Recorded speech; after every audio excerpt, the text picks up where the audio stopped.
Hey guys, and welcome back to Building Habits. In case you're new here, this is a series where I introduce a set of rules you should try and follow in every game you play. The goal is to teach you strong fundamental principles that we will improve upon as we go. This series is my personal take on how to improve in chess, starting from 400 ELO all the way up to 2000 ELO and beyond. I'm going to choose a series of rules that I have to follow. What you might notice is that you will miss chances to play winning moves. That's okay. The goal here is to focus on the fundamentals, and I'm trying to get you guys to build good habits and play high percentage moves that will help you increase your rating.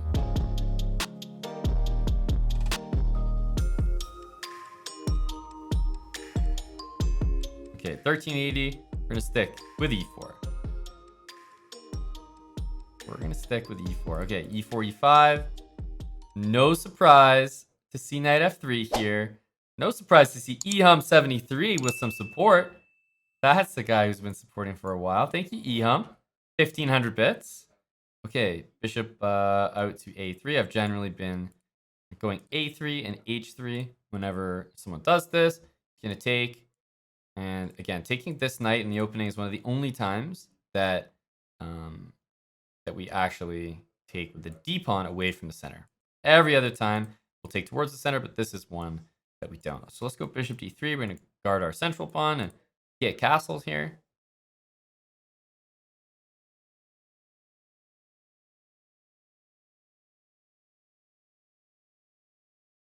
Remember, if d6, I think I might play h3. We talked about, oh, d5 is a very aggressive move.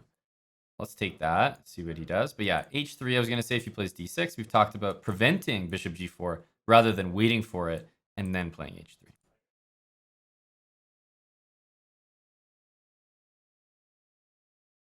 Queen takes d5, so he's got the queen out early, but he also has a bit of an idea here. A little bit of an idea here. e4, right? e4 is going to attack these two pieces. Now, how do I deal with e4? Any suggestions? It's annoying, for sure. Right? It's a fork. Castling makes sense here, but, you know, after e4, I'm not sure I'm actually equipped to do that. Castling e4, I think I still get forked. Even if I pin the pawn, he can castle as well. It's quite scary. Quite scary. Yeah, I think there are some simpler ways to handle it. So I'm going to choose what I think is the simplest way. I'm going to grab the bishop and I'm going to move it out of the way. But moving out of the way to a square where I can take on d1 with the bishop so as to not ruin my castling. Okay, so it's an unfortunate situation where he moves our bishop, and now we should move it again. And he decides to go forward with e4 anyway. Okay, he decides to go forward with e4 anyway. Knight's being attacked. We can trade the queens, or we can move the knight. I think both are pretty good moves here. I'm gonna decide to trade the queens and then move the knight, but my knight was going here either way. So whether you play knight d4 first, or whether you do what I just did, trade the queen and then knight d4, both are fantastic. Both are fantastic. Bishop d7. Let's get castled. Okay, now it's going to be obvious in this case where my rooks should go. Nice and easy. d1 and e1. Okay, what about this bishop?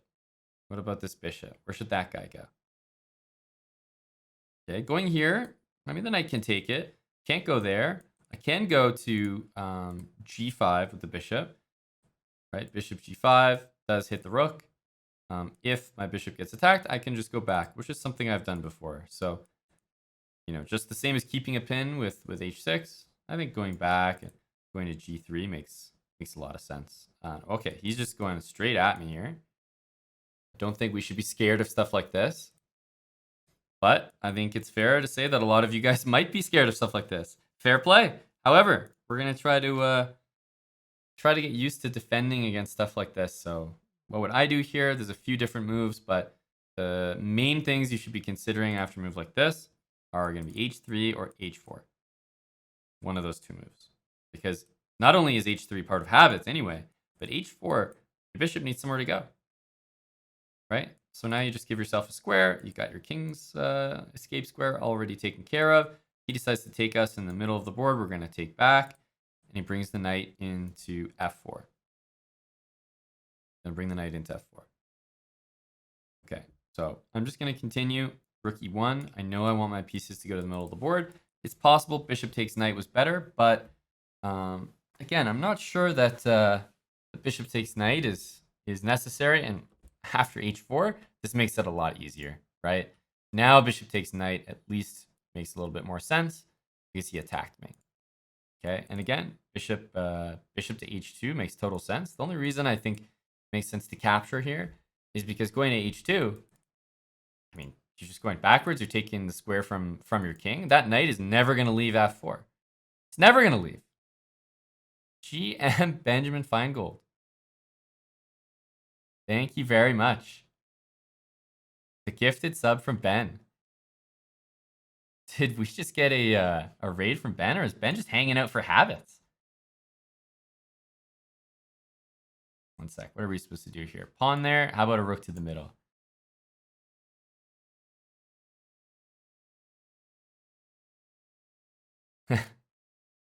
Hanging out for habits.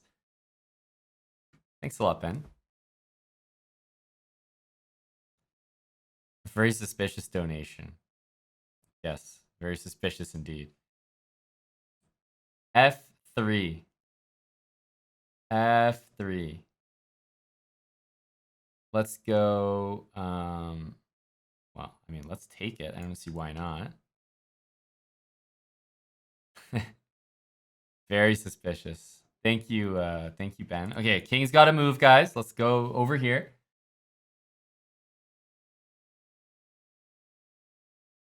Okay, this is a capture back. Habits is so good, we got Grandmasters tuning in. Exactly. There's no Grandmasters over here, so I'm glad they're in the chat. Okay, I'm going to do a trade. Why? Because I'm up material right now. So I'm going to try to do trades as much as I can. I'm just trying to push some pawns here for the moment. Push some pawns, push some pawns. I should also get my king into the middle, right? We've talked about this. Now that we're in an endgame, king to the middle. That's something we should try to do. Okay. I'm going to keep pushing.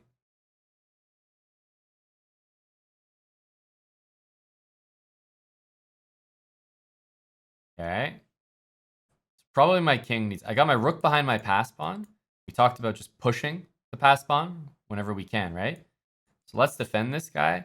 Now let's bring the king in, right? This is my only chance. Oh, can't even go there. Okay, I'm going to go here. Probably going to go king f1.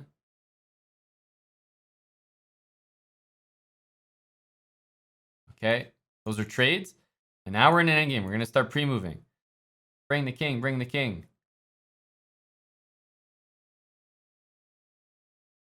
Okay, now that we got a pass pawn, push it. We talked about pre-moving those pass pawns. Okay, push that pass pawn. We can make a pre-move here. We can make a pre-move there. We got another pass pawn.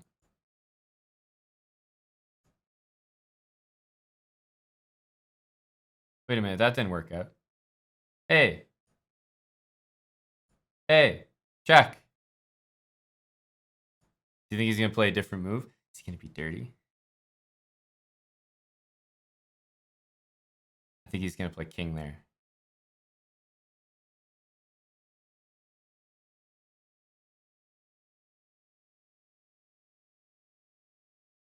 What happened in this game? It's our first game of the day. Opponent played very well. Let's check. Opening wasn't fantastic. I thought he played a good line, actually. And, you know, we got our pieces out. We know where our rooks want to go. Still, our opponent played a very active game. Very active game. Knight f4, h4. f3 by him was a little bit hasty, but I still like his idea. He goes for the open file. I think this pawn, some combination of taking and taking on h3 looked good. But seriously, when we get to an endgame, what did I say? Pass pawns, push him. I got a pass pawn here. I know it's not like over here, like winning the game. It's not going to become a queen, but I said push the pass pawn as far as it'll go. Okay? As soon as I did that, I know I have 8 seconds left. But guys, you guys have a chance to win this game too. It's 8 seconds to 3 minutes. Now it's 6 seconds. But what are they most likely going to do? They're going to take it, and we go for those trades, and we get the king up. And at least if we just pre-move all this, there's a chance. At least we have a chance. Okay, so pre-moving all these pawn moves, because you know you want to do them. Getting your queen in front of his pawn to stop it. Pre-moving all these pawn moves again. Unfortunately for me, I didn't really count him out very well. So he got the queen first, and he took my queen. So it's kind of a disaster. But after we queen, we were still able to mind game him. Here, he wants to protect his queen. He goes here. Okay, that's 2. And if he goes back, that's going to be 3 times repetition. So of course he's going to go here. Of course he's going to go here. The mind games are real. Queen takes A1. Oh, let's get rid of that pawn and get a draw. Does the game draw after 3 repeats? Yes. Yes, it does. Go knight here. This is the Sicilian. What is our variation here, guys? We got to practice these openings. Get them down to a science. This should be full memory at this point. Can't be forgetting our openings now. The Alapin. That's right. C3 is correct. Can't be forgetting. Aha! And our opponent.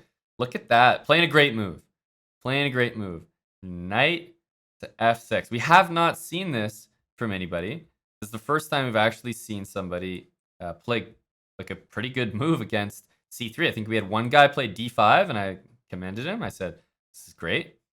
You want to attack that pawn. This is the first guy that we've seen play knight F6. Okay? So let's continue.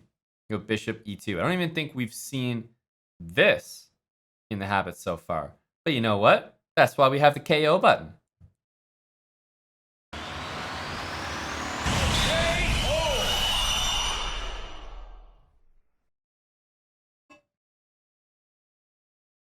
Get him out of here. Get him out of here. Helps to know a little bit of your openings, guys. Just a simple tactic. How many people are going to fall for that? So many. In your games, when you play C3, you're going to get a handful of people. Well, you're going to get a large majority that simply play a bad move, like this or something, and let you get the center. Then you'll get a handful of people who play D5 and attack your pawn after C3. So let's say like this and D5. Right? We've had players play this. This is a good line as well. But you'll also get a handful of people who, after attacking with the knight, just go like this, leave your pawn there, pretend like nothing's happening, takes it, queen there. Nice little trap there. Seriously, remember it, commit it to memory. It's a good one. You'll get a lot of people with that. What was I planning to do, though? I was planning to go here. If he didn't take it, played like knight here. Well, there's a few moves that I could do at the moment, but one of my favorites, you know, is to still try to get the tactic. Like, you know me, guys. I'm all for this tactic. D4, let's say takes the pawn again. You go D5. He's got to move the knight. Well, I'm actually trying to go queen A4 check again. No, I know I'm crazy. I'm crazy, but hey, the guy might take here. Well, you know, I've got D5 again. The guy's got to move his knight, and then I'm still trying to go queen A4 and queen A4. Look, call me crazy, guys, but you're gonna win the knight a lot. You're gonna win the knight a lot. Trust me. So just continue. You got your setup. You know about the trick. If you can make that work, go for it. Hey, if not, just play D3, castle, nice and chill. Don't worry. Don't worry. All right, that's still a normal game. You still have good chances there. Okay, D4, D5. Bishop there. Let's play knight here and see what he's going to do. Is it going to be knight there? No, it looks like it's going to be a regular London. So let's go C5 and see what's happening. Guys, I think we got a dirty London player. Does anybody remember what we're supposed to do? How are we supposed to handle filthy London players?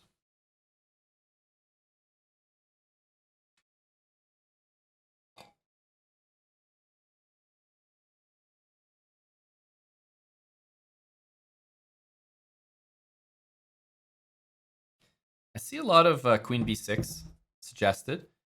A lot of queen b6. I actually think the people who are suggesting the right move are the minority here.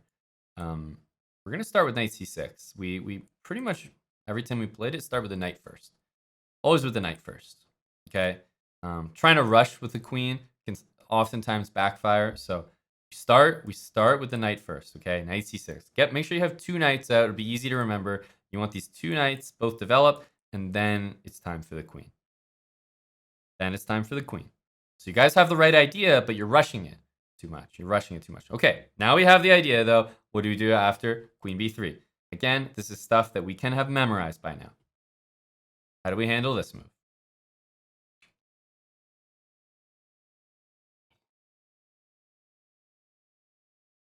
c4. There we go. You guys are getting this one.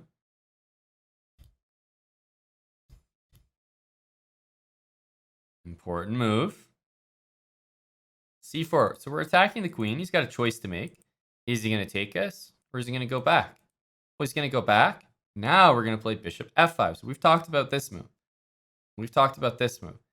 It looks like a blunder. And I think what's helpful is that when you study openings at the 1300 level, if you're a guy who actually puts in the work and studies the openings, you're going to have a huge advantage over your opponents, right? Because you're going to have bishop f5 because you've studied it, because you've actually looked at it, and you're like, wait a minute, this is the move. I remember this line. We talked about this. And your opponents, I mean, look at what he's doing. He's moving the queen around like 10 times. I'm getting developed here. So you're going to have a big edge of your opponents with just a small amount of memorization. Okay. So queen d2 played. What should we do here? Well, we're sort of at the end of our preparation. So I would say just quite simply fall back on the habits, if nothing else. So I would just go for a nice simple e6, bishop e7, castle. I don't think we need to overthink things. Knight e4, I think this is us getting straying a little bit from the habits, all right? Knight e4, the guy's going to move his queen. I don't like the idea of, moving the same piece twice in the opening unless it's a winning tactic. So stick to the habits. We don't need to get fancy with knight e4. I don't even think knight e4 is that good.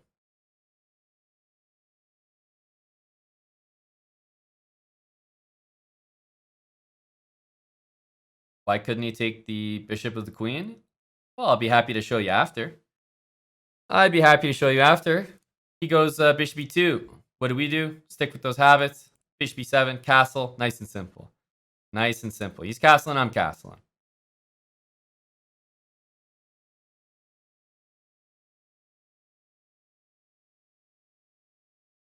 He goes knight h4.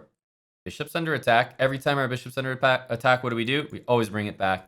That's not going to change. Don't need to overthink finding some other squares. Don't need to be, overthinking stuff like that. That is 100% the move we do. That's it. All right. If we start straying from that, we're going to get worse and worse positions. So let's just stick with it for now. Bishop g6. Knight takes, pawn takes. Okay. On to the next. What do we do with these rooks? It's kind of an important question.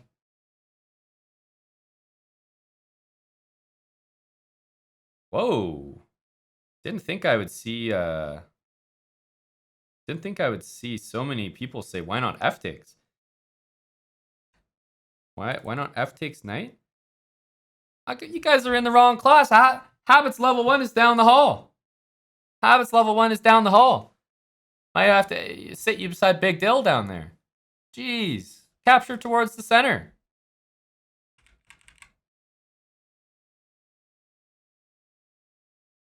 I think they missed earlier classes. Now you know who was absent for half the year. Now, can someone help me? Where do we put these rooks? Where's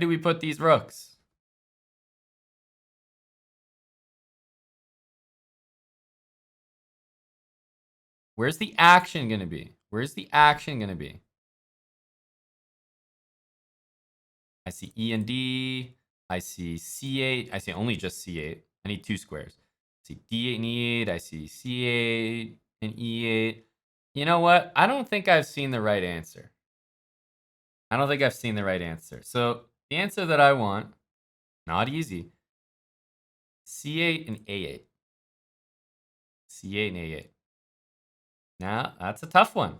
I know. I got you guys with that one, I think. So, I'm going to move my queen. I'm going to do my best to explain why. This is going to be a game we're going to review after. But we have had one game in the Habits series that was exactly like this. I remember it. You guys telling me you don't remember that one game out of the 300 we've played, which was exactly like this, and you're supposed to use the same ideas from that one game and apply it to this game right here, right now? Jeez, I mean, come on, guys. Step it up. Step it up. Okay, a capture. We can go for a capture. Now, what's going to happen? We played this move. Let's play this move. What is our plan? Your plan is b4. Why do I want a rook here? Well, if I go here and he takes me and I take back, I'm going to have a passed c-pawn. Well, you know what? After he takes me and I take back, I'm going to have an open a file. Well, that's why I want the rooks here. That's why I want the rooks here. I might put a rook on b8, but you know what? I can't put the bishop there. Wow, Aman, it's magic. Wait a minute. Your rook is supporting a pass pawn and the other one's on an open file? Wait a minute. How did he know that those guys were gonna... I mean, I'll explain later, guys. Come on, I'll explain later. Let's develop the queen. Let's develop the queen. Magician never reveals his secrets. Okay, he takes, let's take back, of course. I think it's time to probably start pushing that pass pawn. Okay, got all the pieces out. Push that pass pawn's always what I recommend.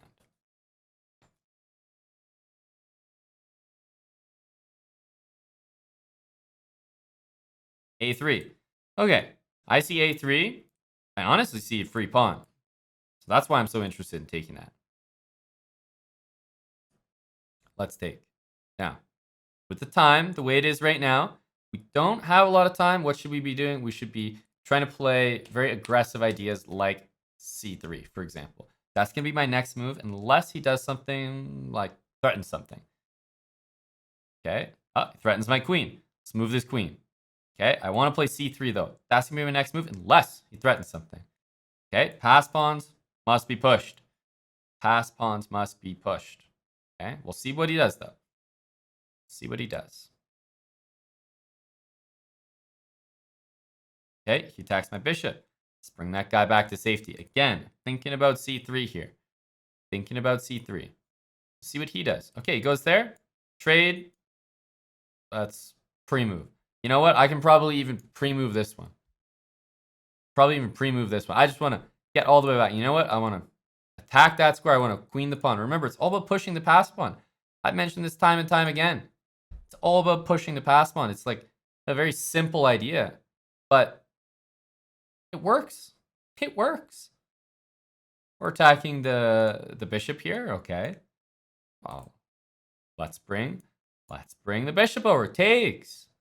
Let's take. And now pre-moves. He has a light square bishop. Let's put our king on a dark square. I've talked about this type of pre-moving technique. Dark squares only. Is he going to take? Is he going to take? Oh. Didn't quite have enough time. But you get the idea. When he has a light square bishop, what are your pre-moves? Dark squares only. Why did I do this? So I'm never going to be subject to a check. Okay? Important. Important. Keep that in mind. But how did I even have a remote chance to come close? How did I even have a remote chance to win this game? Pass pawns. All I did is push the pass pawn. It went from like, you know, this position with 9 seconds to minute 45. Dad lost, 0 chance. All I did is push the pawn. That's what I've been saying. You have a pass pawn, just push the damn thing. Just push it. Okay? Now, in this position with 5.9 seconds, do I have a better chance of winning it than you? Sure, I'm more experienced with pre-moves here. That's why you guys have to practice. But is there anything grandmasterly about pushing the damn pass pawn? Hell no. Hell no.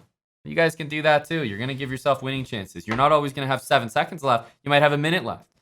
Then it's going to be the same thing, but you're going to have enough time to convert. Okay, let's examine the game. I said I was going to show you guys after.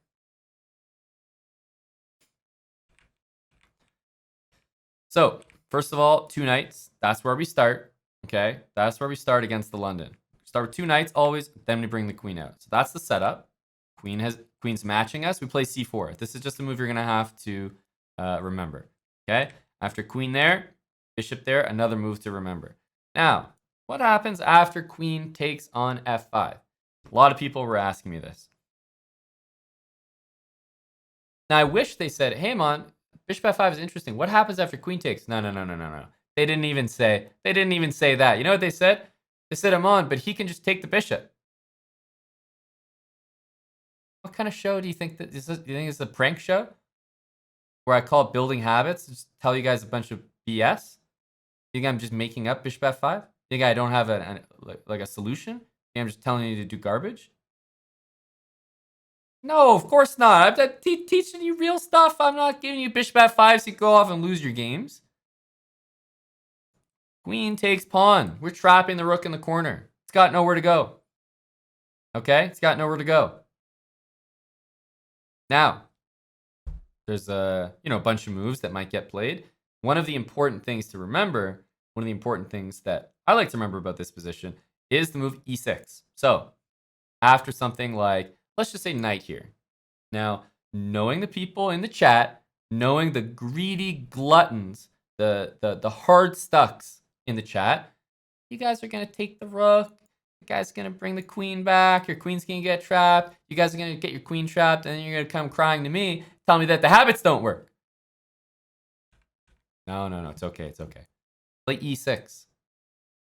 e6. Now the queen doesn't have any squares to get back to. It's got to go somewhere over here, somewhere completely useless. And then we'll take the rook.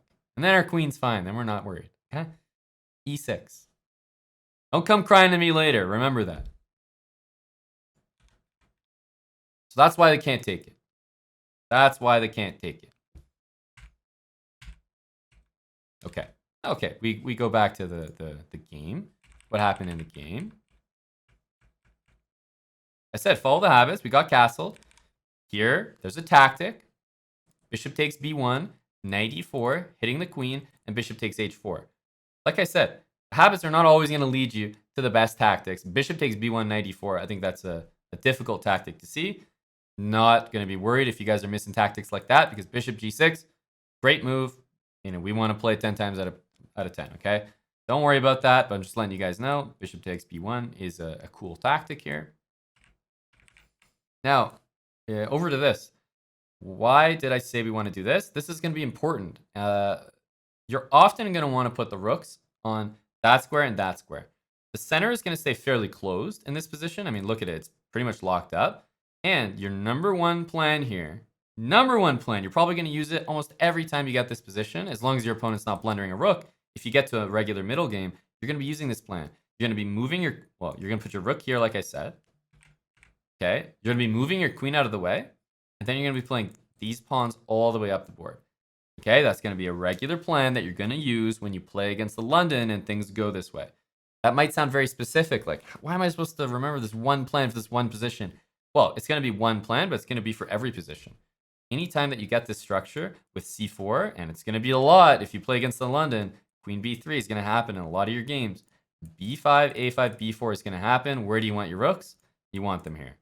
You might want a rook on the b file, but you can't get it there just yet. The bishop's covering. So we go for this, and you guys saw in the game, the magician I am. How did it play out? Well, look at that. I got an open file for my rook, and this guy's supporting that pass pawn, which is the only reason I even had a chance to win that game. Okay? So that's it. That's the summary. I'm not going to say more than that. Some important stuff to remember, though. Okay, this is going to be our main plan in this opening, which means our rooks are going to go to these squares. That's just something to remember. This is not a very normal position where I think shoving the rooks in the middle of the board makes a lot of sense. Oh, we're playing beggar. Buddy beg. All right, e4, e5. We're going to stick with this. We're going to stick with the classic. Okay? Knight f3, knight c6. We've done this before, and you know what? After bishop c4, are we allowing the fried liver? I don't think so, guys. I don't think so. It's bishop c5, okay? So let's stick with what we've been doing so far, what's been working. Okay, d3, let's go. Knight f6. We want these type of moves. Now, bishop coming to g5. How about we prevent that? Okay, h6. h6. We're going to play this move preemptively. We've been talking about doing that. Okay, let's support the center. c3. I'm getting castled. I don't see bishop g5 happening. I'm not frightened. I'll tell you what might frighten me, though, is the move knight h2. Have we ever seen that before? I don't think so. I'm a little unnerved here, but I'm going to keep following the habits. Let's get this bishop developed. I can't go here. So this looks like the next best square. Okay? This looks like the next best square. We're on e6. We're taking that. I mean, knight h2. He's got some real intentions. You're a bit frightened? There we go. I appreciate the honesty. I would be as well. Queen b3. How about my opponent's genius novelty? He's hitting that pawn. He's hitting this pawn on b7. How are we going to react to that?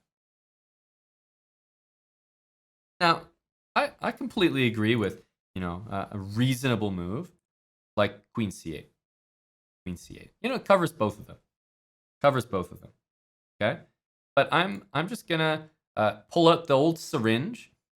Just going to inject just a little bit of testosterone into you rabid dogs. Play the move queen d7. Okay? Just a little injection. Okay? We're going to play queen d7. Okay? And now we're going to discuss where our rooks should go. Where are rooks going?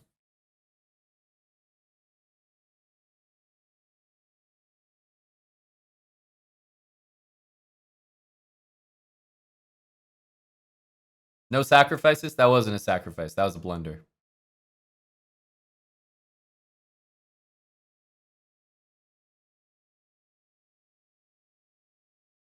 Someone said A and B.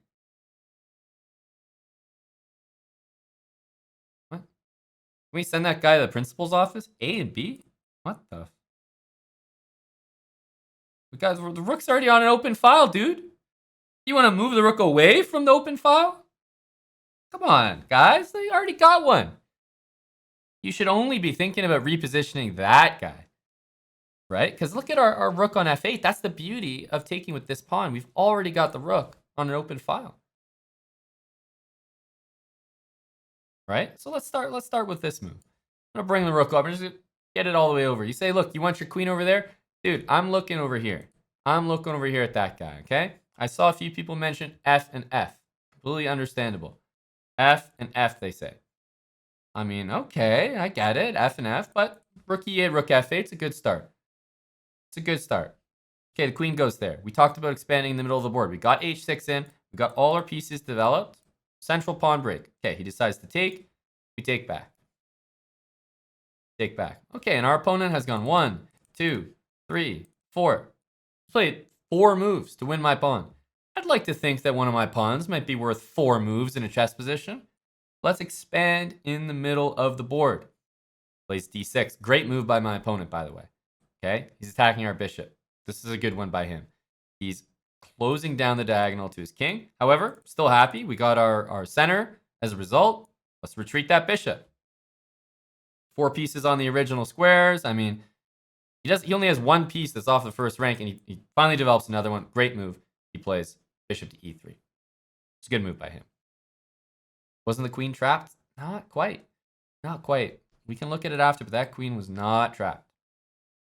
That queen was not trapped. So, position like this, we've already done everything. We can get our random pawn move in while I talk to you guys. But what are we supposed to do now?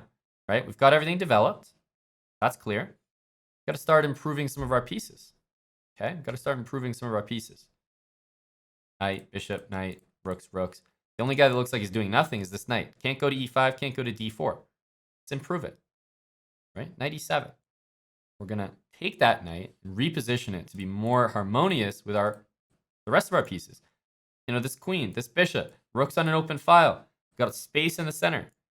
This knight, we want to align it with our interests.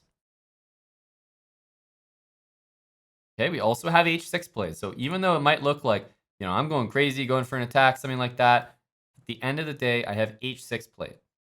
Okay, and if I have h6 played, I'm still following the habits. I've got that escape square. Don't have to worry. Knight to g4. Am I interested in taking that? I'm just going to continue with my plan. Knight f5. That's exactly what I set out to do. That's what I set out to do. Now, why am I not interested in stacking his pawns? You may ask. Why did I not take that? It's because there's a queen trade. I thought I injected some testosterone. Do I have to go for another dose? Guys, we can't be trading queens.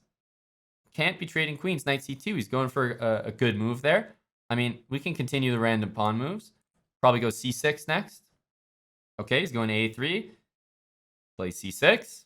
Got a solid position here. We got a solid position here. Hello, Denny. Okay, he's taking on f6. Completely understandable. I'm going to take here. And you know what my next move is probably going to be? It's probably going to be rook there. Right? Because that is an open file. There's going to be a target there at some point.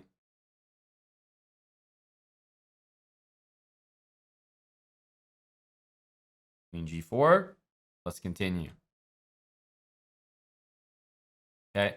Rooks doubled, open file. Can't complain. Can't complain.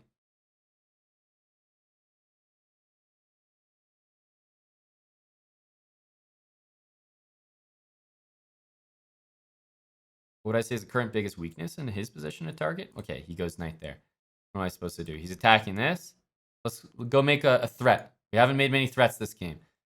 His position, I would say knight takes e3 is a move to consider, but at the moment we don't want to trade queens. I would say his king is kind of the biggest target. Knight a6. Okay, attacking our bishop. Let's move back.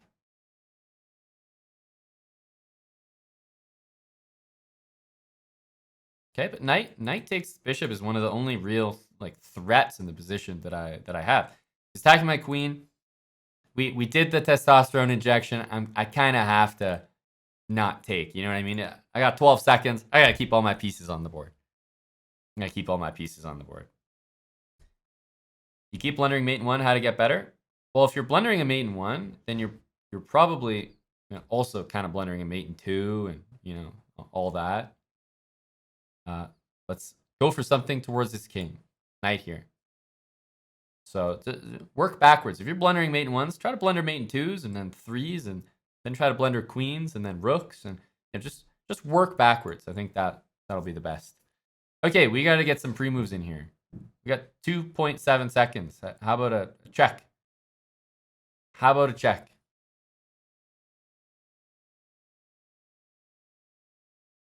Oh, okay, that's a check. I don't really have it. The next move. Oh, we said all pre-moves, didn't we? All pre-moves, right? We're under 2 seconds. We got to do our best. Queen e7. Oh, queen h4. The closest move to the opponent's king. Oh. This guy's too good, man. Beggar Rob. You know what? Beggar Rob played a sick game there. He really did. He was fast. I mean, this guy is just like that good old Canadian style of chess. Good old Canadian style of chess. I thought Beggar Rob played fantastic. Beggar Rob played a good game. He played fast. He took our pawn. He played good defense. He went for peace trades. He played solid. Yeah, you see, guys? Told you. He played a great game. Real sturdy there. It's a nice, solid, strong game from him. Real good. Let's see what happened or what went wrong. So, what did he do differently? He went for this. Very greedy. Very greedy. And you know what, guys? Queen c8. Reasonable move. Reasonable move. But you know what? Queen d7. Look, the high testosterone move is even there right now. Right? It's even there right now. It's one of the top suggestions. So, just saying, it's not the craziest. Queen c8, fully understandable, though. Guards both of those. Probably would have been the more natural reaction. Queen d7. It's an inaccuracy. It's an inaccuracy. I wonder why it's an inaccuracy. It's probably something fully aggressive on the king side. Okay, so we did our best here, trying to play by the habits, giving up a pawn, seeing what happened. Let's see. Okay, we already got a position where, black is technically slightly better. Technically slightly better, right? So we're not going to play all the games like this, but I wanted to give you guys an example of what happens when you give up a pawn, because it takes him, 2 moves to even take that thing, 2 moves to get back, 4 moves for free, right? If you imagine, I could just make 4 random moves in a position, of course, I mean, you'd win almost every position in chess with 4 random moves. Not random, but 4 moves in a row. Okay, so we were able to get some moves like e4, rook over, bishop back. All these moves improved the position.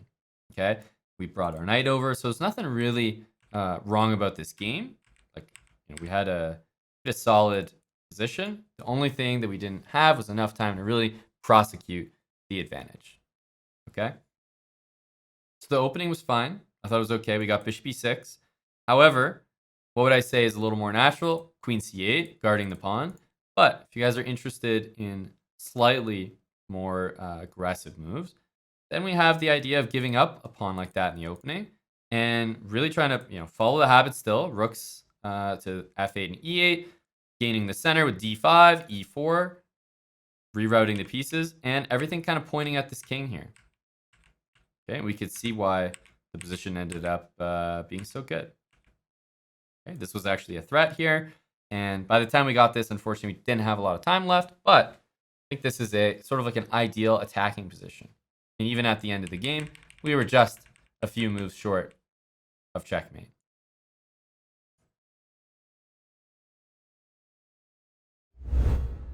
Start with e4. Here we go.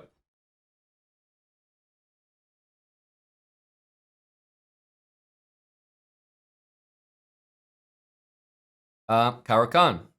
Help me out, guys. What's our Caro-Kann opening? Part of the habits. What are we going to go with?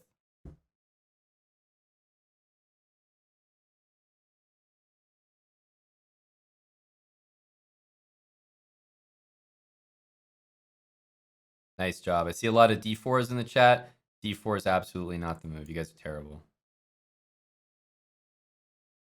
Why is that? Is like the new guys get to speak first or something?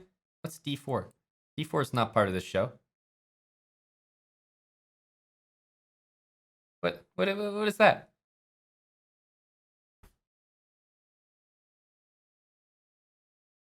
d4. We've seen this move before. You know what? We've even had an exact game here. Gonna go knight e2. We've seen this move. We're gonna play c3. We've had this exact game before. Depends what he does here. He goes knight there. We're gonna take it. All right, pawn takes, and we're going to play this move, queen to a4. Now, again, it might look pretty fancy what's going on right now because a lot of these moves are, not really part of the habits, and I agree. But what we're doing in level 3 is we're taking steps to make sure to have good openings, up-to-date openings. We're going to take that. Of course, our queen's under attack. So the beginning moves of the game are going to be a little bit different, right? They are. However, we're going to try to transition into a middle game where we can still follow the habits comfortably, okay?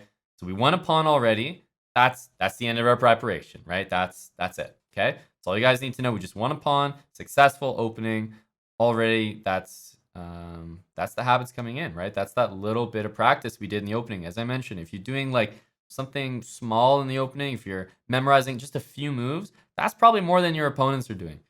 Thinking about you guys in the chat, before building habits, did you guys memorize any opening moves?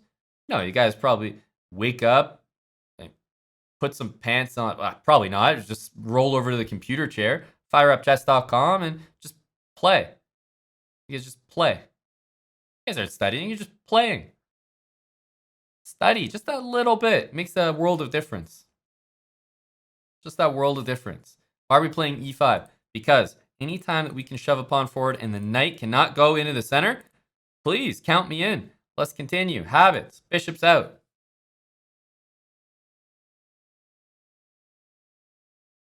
Tom NYC just played a game. He has 5 missed wins.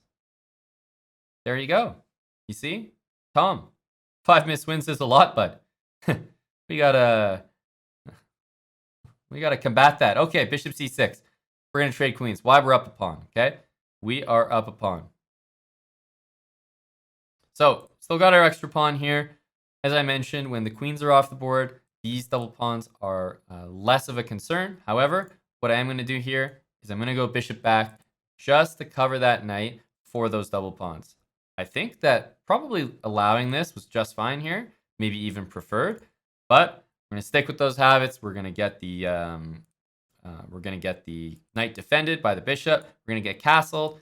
Probably want to push this pawn forward next, get the bishop out. That's how we're going to continue.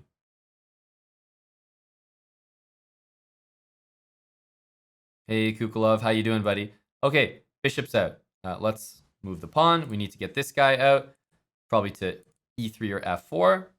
There we go. Knight there. Let's play bishop out.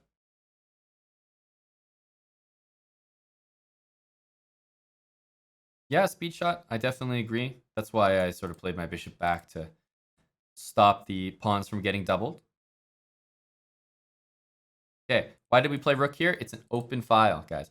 Open file. We're always going to want to put a rook there, okay? And what's the other rook going to do? Well, he's got an open file on my pawn, so let's bring a rook there to defend that, to support it going forward. Kukulov, got to pay for the lessons. 10 gifted subs. Thank you to Kukulov. And you know who else is paying for the lessons? That's right, Johnny DJ316. He just subbed tier 3, 65 months in a row. Johnny DJ316. That's right, 65 months from Johnny. You know what else Johnny did recently? He just hit 2,500 bullet for the first time on chess.com. Very impressive, Johnny. Very impressive. Congrats, buddy. Knight d5. Hitting the bishop. When the bishop gets attacked, what do? We go back to g3. Let's go. Okay, he's going to the open file now. Let's not forget the habits. h3. h3. Okay, he goes knight here. I mean, unless he's threatening something I'm missing, what do we do when we see like bishops or knights jump into these two squares? h3 and a3.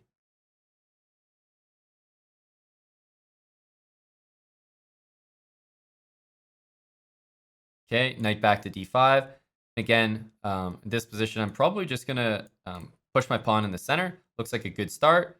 I can start to inch my king towards the middle, maybe. I could start to take free pieces as well. I could do that. I can manage that. You know, I'm around for it. I'm around for it. Free stuff is cool. We do take those. Now, after we've taken those, let me just get this bishop back to the center. After we take free piece, our game plan changes. What am I going to do going forward? I'm going to start to do things a little bit differently. I'm going to start to look for any trade. Any trade is a good trade when you're up material. If it's equal value, take that. Pawn for pawn, piece for piece, do it. I know that I'm going to need to get my pieces to the center, but also my king especially. Okay, we're going to get closer and closer to that end game. What I'm going to do, for example, I see a knight here. Let's attack it. I already know for a fact that if I can take it, I will. Okay, so always look for example, here. Who can tell me what move I'm supposed to do in this position? All about trades. Keep that in your mind. Trades. Not about what might be the best move. It's about trades. Okay, I'm not interested in bishop takes pawn. Don't tell me bishop takes pawn. Hey, it's a good move. Pat yourself on the back. But I need a move that goes for trades. Bishop h4. That's right. Okay, goes here. Let's get our trades. And as a result of getting all our trades, we are rewarded. Isn't it beautiful? That's right. Good habits rewards you with a nice, sweet checkmate.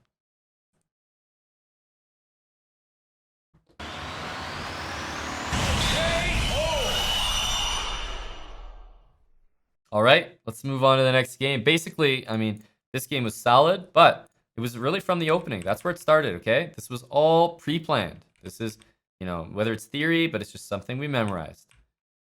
Okay, we kicked his knight back. We don't want that guy participating. And, you know, although it wasn't the greatest game, we still kind of slacked off a little bit here with the moves. We didn't play the most aggressive, but, you know, the habits are not going to give you the best move every time, but they are going to give you a good move most of the time. That is what it's all about. Okay, h3, a3, pawn in the center, free piece. And then from there, we just executed trades. We want to take bishop for knight. Then we want to take bishop for knight again. And as a result, we get a checkmate. Back ranker. Okay, we're playing another Canadian. We got to be careful. These guys are dangerous. We know that. We know that. Okay, Sicilian. Sicilian. Now, we talked about it. We're going to play c3. We've already had a game like this today where we played c3. We want to play d4. He plays e5. Okay, interesting. Interesting. I'm going to go bishop c4. I'm going to castle, and I'm going to play d4. Okay, I know that, you know, this might be intimidating. We don't know exactly what to do here, but keep in mind, d4, I'm not even going to think about it. We have done this before.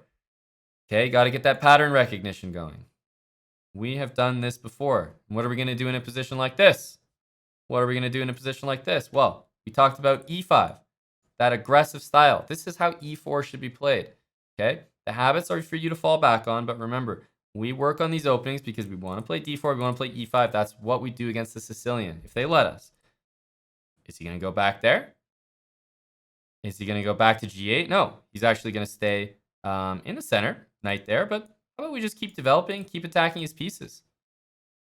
This is getting too easy. Rook there, chasing his knight around. Let's make sure to take that pawn back in the middle. And you know what? Habits, knight out, bishop out, nice and easy. That's what's coming up next.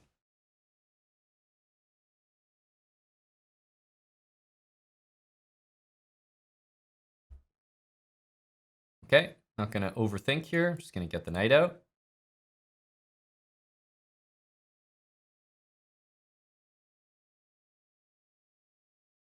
Castles. Again, not going to think too much. Just going to get the bishop out. Okay, time for the queen to get out.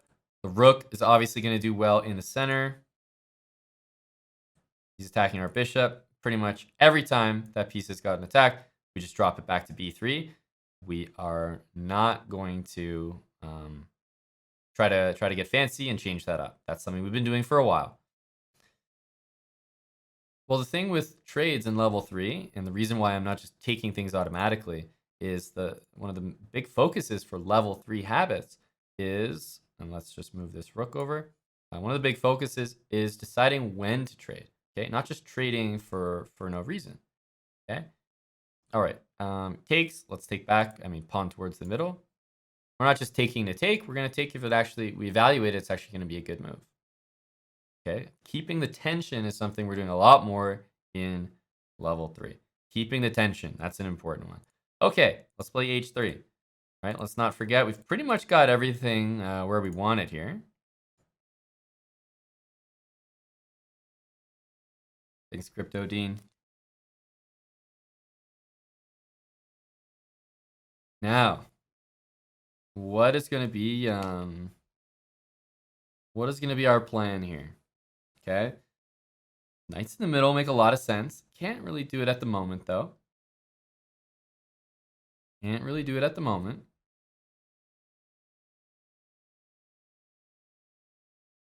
Sack on h6. No sacrifices. It's written right there on the screen.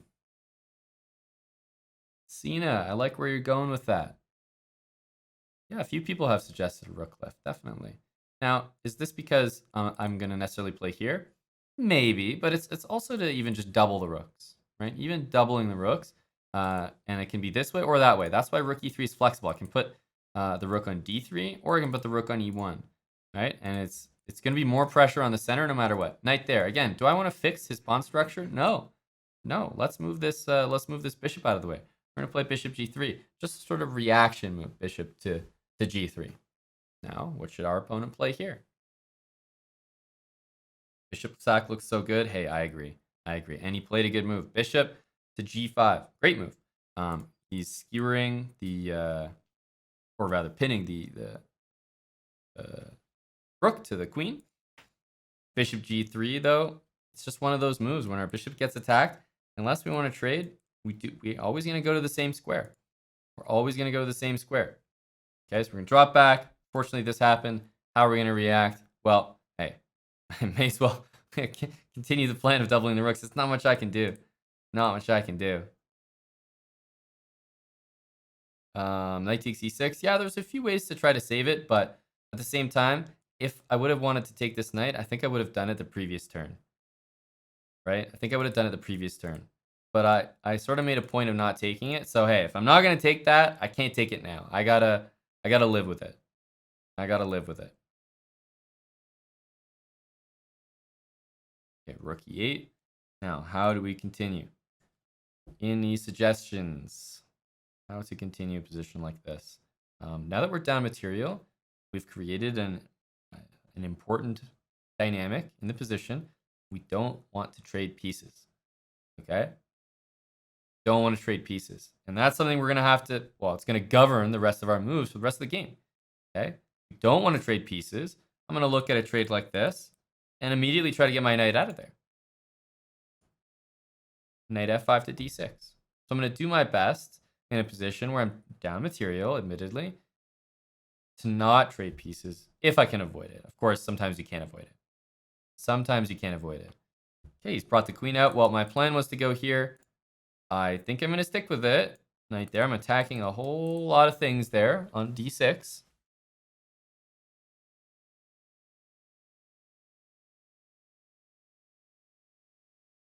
Then we'll evaluate what the material is.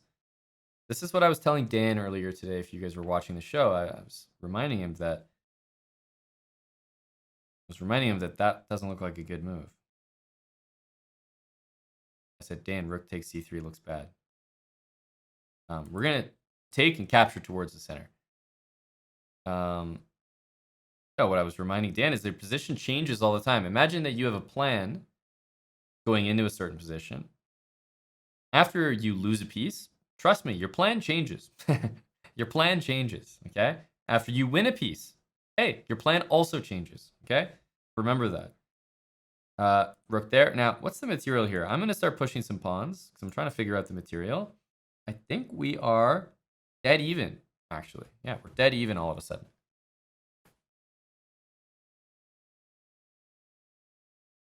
That's right, disgruntled.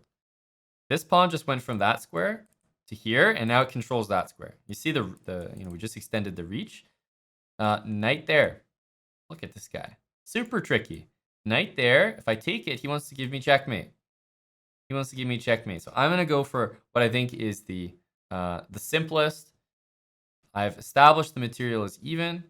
I'm going to do all these trades to make sure that I don't get mated on this square.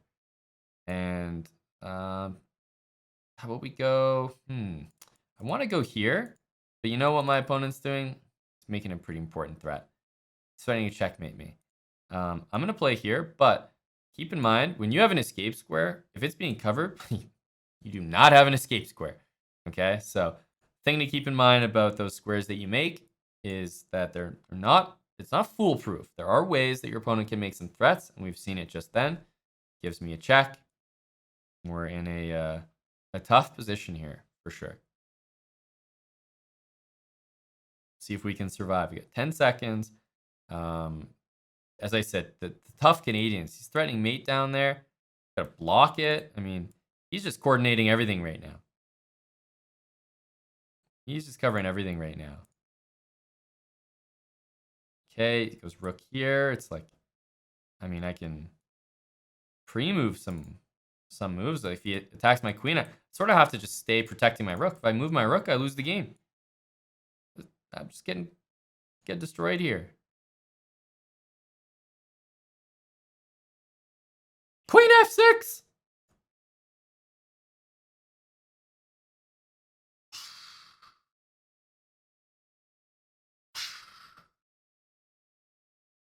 Who's this guy? Queen f6. What a howitzer from left field.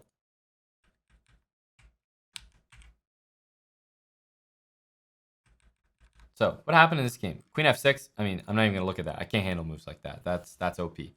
However, the opening we can look at how to handle. So I mean, c3 again. Did he sign up to play the Sicilian like this? No. You know what this is? It's a reverse whale.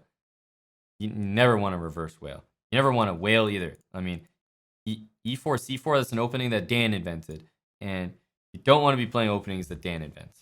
That's for sure. So, takes, e5. This should already set you guys up for success. Okay? This should set you guys up for success. It's a good opening. The knight has to move again. You're getting rooks to the middle. You got a lot of space. Look at the opening position that we got as a result, right? Every piece is sort of on their dream squares. We're bringing the queen to the middle, rook to the middle. This is fantastic. So if you're getting this opening every time, it doesn't matter how the game goes, because statistically, overall, you're going to improve tremendously. You're going to get a lot of wins from this. Hey, you might take your losses, but if you start every single game with a good position like this, I mean, statistically, you just will start to win more of them. Okay, so that's why we study openings. It wasn't a lot. All we know about c3 is that the goal is to play d4. Okay, so if he's going to stop us immediately in the opening, what I've been doing is going bishop here, castle, just remember that, and then d4. And literally do these moves almost no matter what, unless your opponent goes crazy and does something like this.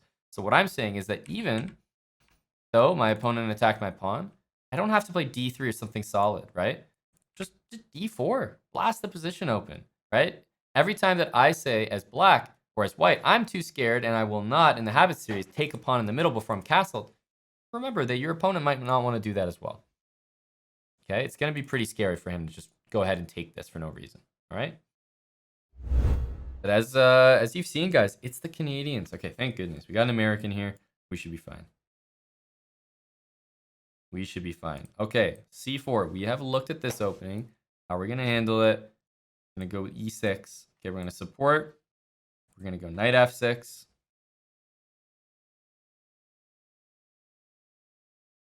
Okay, knight f6. We're just not going to take. That's the main thing about this. We're going to play bishop here. H6 wants to happen, but remember, this is part of a specific opening. So the habits might tell us this, but specifically in the opening, we know that the setup we want to do is like this and castle. Once we get castled, you know, we can follow up with h6.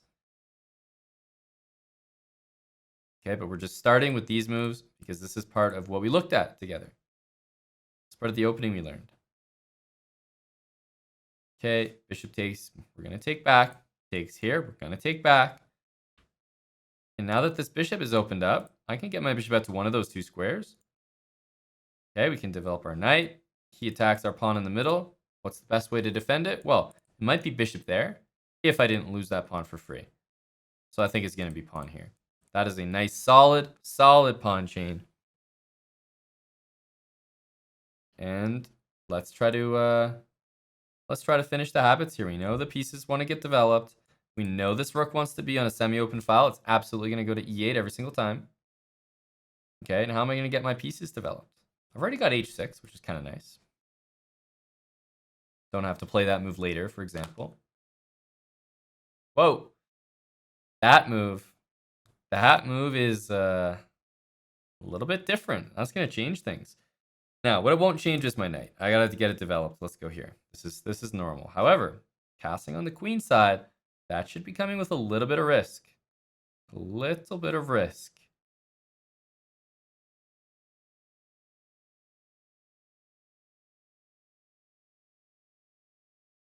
So where does this knight want to go? Well, it probably wants to get to that square.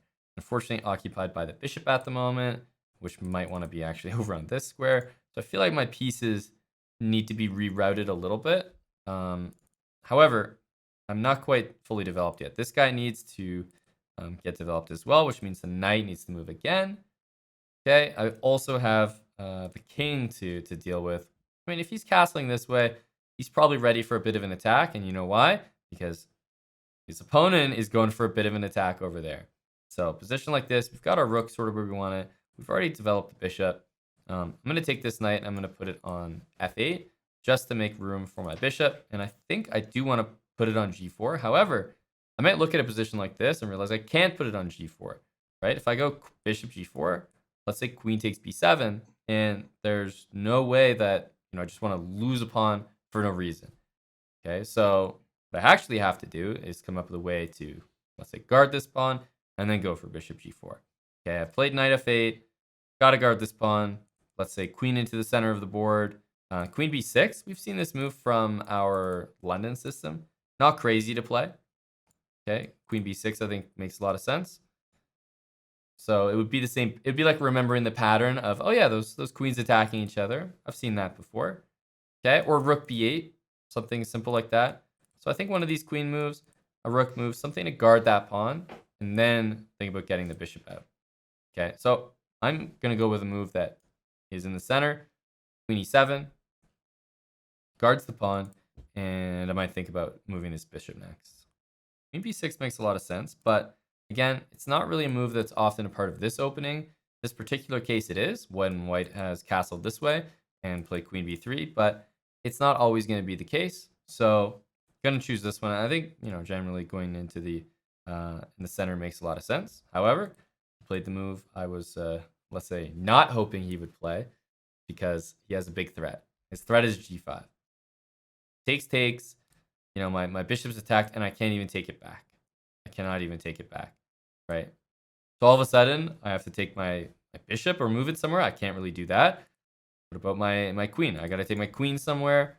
Let's say like queen here, just so that after this, I can still move my bishop. You see what happens when we get attacked, right? It's very uncomfortable. It's not been the first time where something as simple as launching an attack against us pretty much just works. Pretty much just works. Okay, it's not easy to handle attacks, especially when we're just getting started here. So g4, g5 again.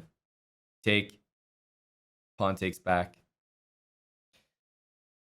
A weird version of a minority attack? Well, it's the opposite version of a minority attack. He's pushing where he has more pawns than me. So it's the exact opposite. Got to move my bishop. And, it's actually very, very lucky that I have a knight here guarding h7. Otherwise, bishop to h7 check would probably just win the game. So I think I'm pretty close to losing here. Very close to losing. We can try bishop here, which is at least trying to take the knight. He just put the knight there. That's one thing to try. But I think we're very close to just being lost. It really depends how he continues the attack, but he has some good options available.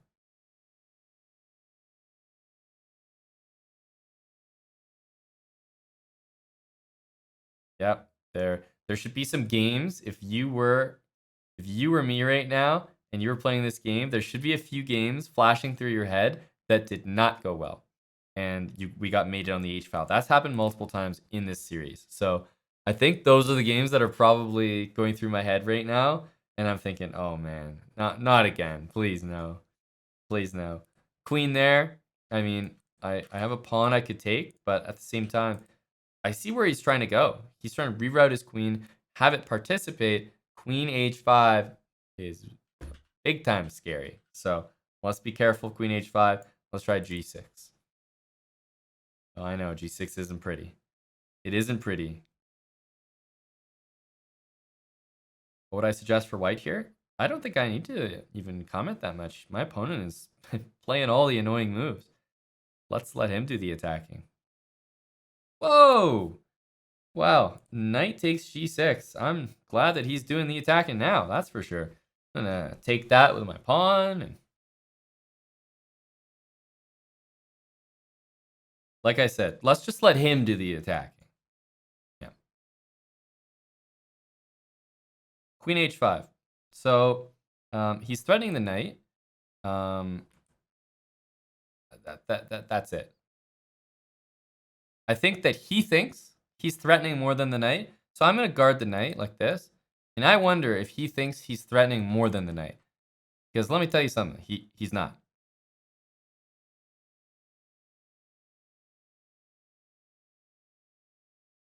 Okay.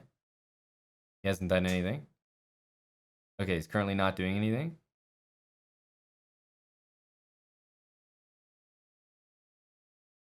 Okay. I think he just realized.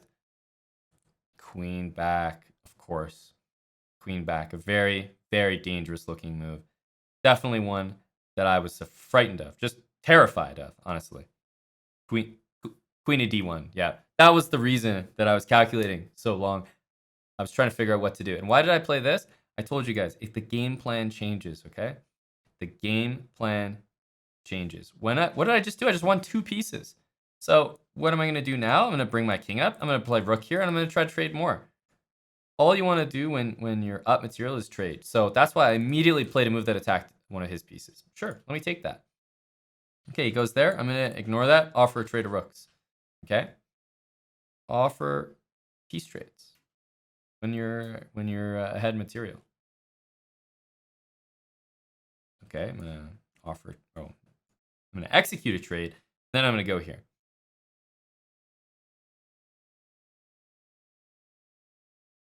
Okay, looking for more trades. He finally doesn't want one.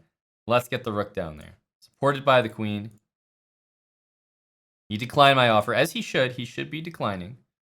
Okay, now I have the open file. I'm probably going to bring this rook here next. He's also probably going to go here, so that's going to work out great. This is my idea. Rook to c2. It's going to be a check to his king. Let's see what he wants to do. Okay, he offers me trades.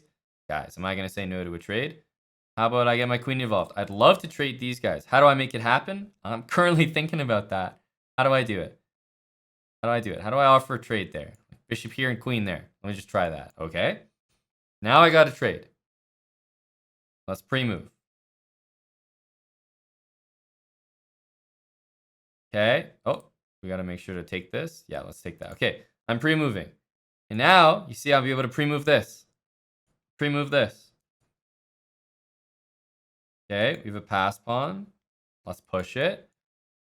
We need to get pushing. You're starting to see what you're supposed to do when you have let's say pre-moves kick in. All right. When the pre-moves kick in, here we go. I wasn't pre-moving until here because he still had a queen on the board. Once it's just the king, you should be doing almost all pre-moves, especially when you have 5.7 seconds, of course. So, did we get fortunate that game? I think we did. I think we did. Our opponent went crazy. Now, you guys are probably wondering why I have this no sacrifices thing on the building habits level 3.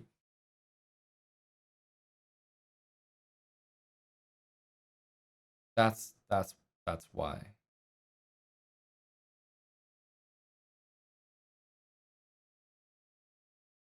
That's the answer. He was winning this game, completely winning this game. If he just built up the pressure on the H file, I mean, I was running out of defensive resources. He sacked 2 pieces, played Queen H5, and then played Queen H1. Let me tell you, that is not it. That is not it. What should we have done prior to this blunder? Well, our position wasn't too bad. We haven't played against this too much, so we haven't got a lot of practice. But I would say that it seemed like our issue was mainly caused by our bishop being where our knight needed to go. You know? Like if our knight was there and our bishop was here, I feel like our position would be more normal. We could get our bishop and knight out to that square. We wouldn't have this to deal with. I could play knight e4. Like, I'm thinking like this makes a lot of sense. So what I'm going to change, I advise you to change going forward. Don't play h6 and have your bishop end up there. Start with the knight here. Bring the knight to d7 so you're ready to take back with the knight after you play h6. It's a small fix. You know, it hardly looks like anything. But I think it's going to make a lot of... I think it's going to make the world of difference. Knight d7. Make sure you're there to take back with the knight on f6. And then play h6 after that. It's just specifically in this opening, somehow it looked like we got attacked and crushed, honestly, because our bishop was there. Everything was a little bit awkward, right? The bishop was just like caused us to have to take this pawn, open the h file. Nothing went right. Nothing went right. And then here, you know, if he played f4, there's a lot of suggestions, but basically that queen needs to end up on this h file somehow. How do you develop the light squared bishop? You'll have a much easier time if you bring your knight out first and take with the knight. This bishop should end up on g4, but so happened in this game we weren't able to do it because our pieces were all over the place. But imagine this bishop's here and this knight is here. You can't even play the move g4. So it's very easy to develop. Bishop e6, bishop even to d7, bishop g4 is covering that square. We just have to defend this pawn first. Okay, G Vallejos. It looks like Peru. Let's go. e4. e4, c5. Now, we've played this before. We're going to be going c3, right? We're going to be going c3. Okay, and after knight f6, remember, you got to wait for that sweet spot, but spend about 20 to 23 seconds. Just do your best to sell it. Just, I'm really thinking here. Okay, just let a little bit of time pass. Try to sell it just a little bit more. I'm not even going to make the move quickly. Even though this won't be something that he notices, I'm just going to drop it really soft on e2. Just really, really soft. Just hope that he thinks that e-pawn is free.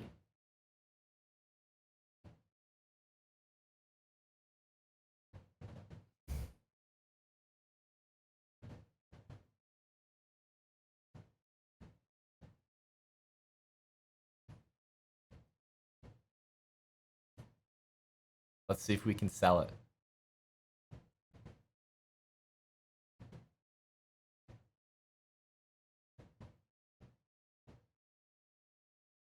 Eh?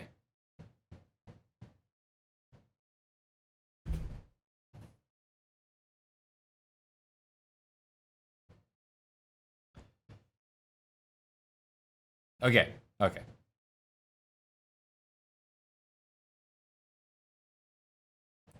Eh? Oh, careful. I'm about to move my bishop and defend my pawn. You don't want to let that happen, buddy. Dude, this guy's not falling for anything. This guy's smurfing. He's a 1395. Get out of here. This guy's OP. Okay, I got a question for Buddy. We need a social experiment. I'm gonna play d4. Is he gonna take it now? There's no way. There's no way.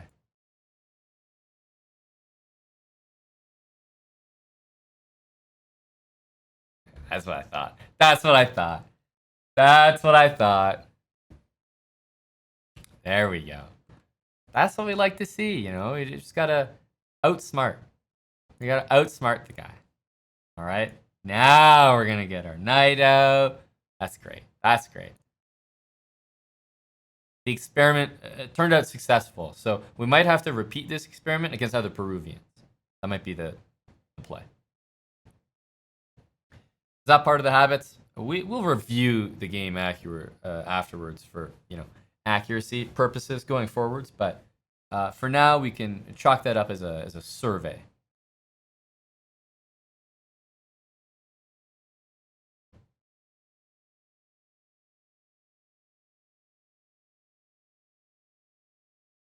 What happens if he takes it? Think of it this way: if you're on a final exam, and you're not going to be like asking yourself, like, you know, what happens if we got that one wrong? It's like, dude, we need to get that one right. We got to pass the class.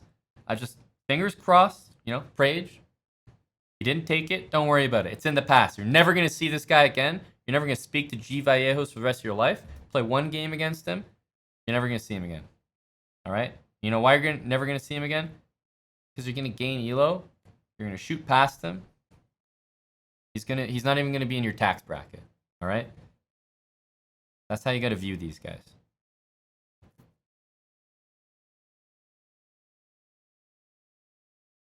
Knight a5. Okay, going to the side of the board. Little weird there. Okay. Bishop. Time to get developed. Where do we want to put it? I usually go for f4 or g5. One of these two squares. I'm going to choose g5 for now.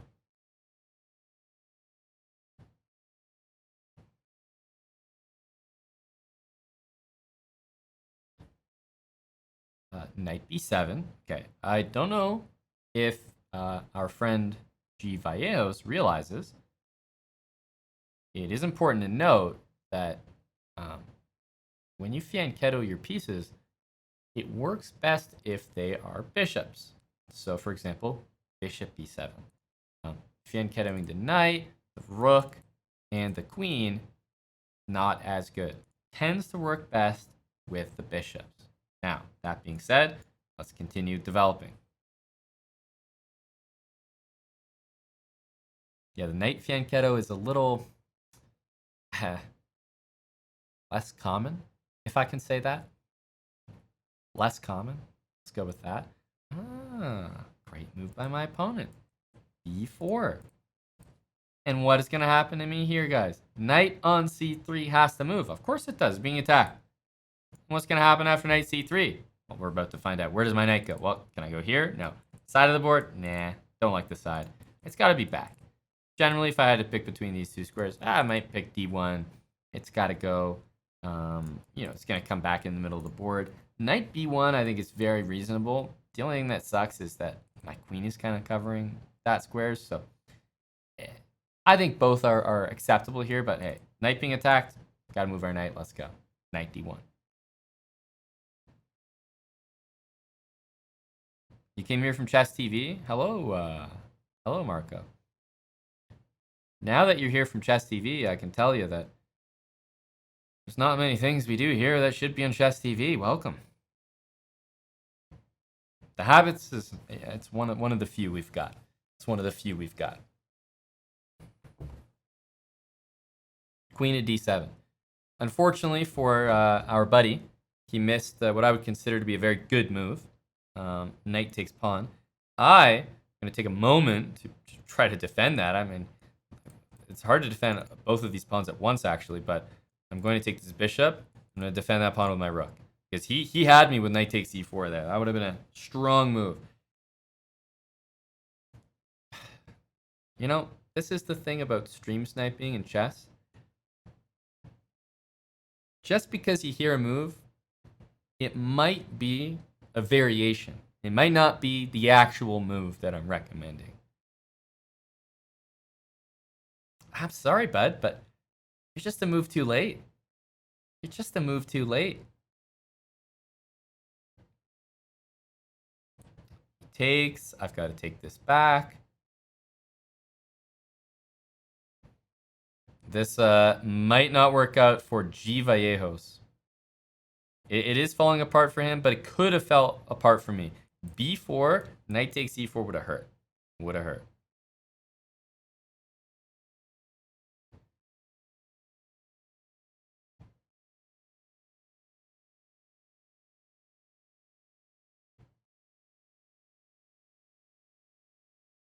Okay, our buddy here has entered a deep think.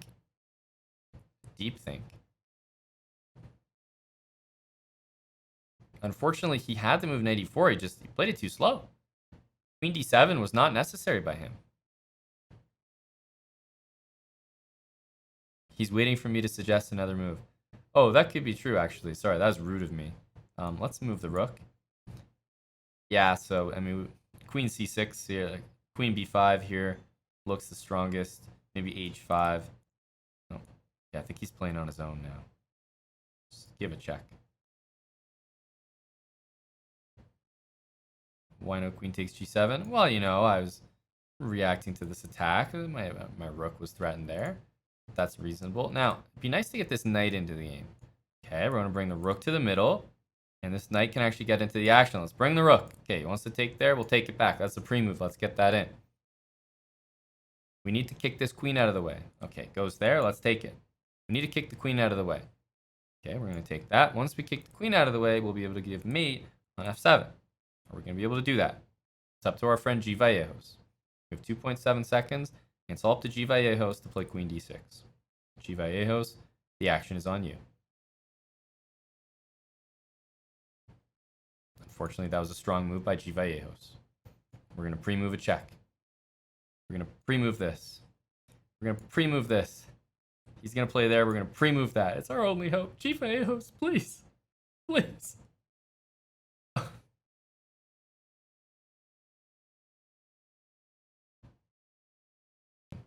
Okay.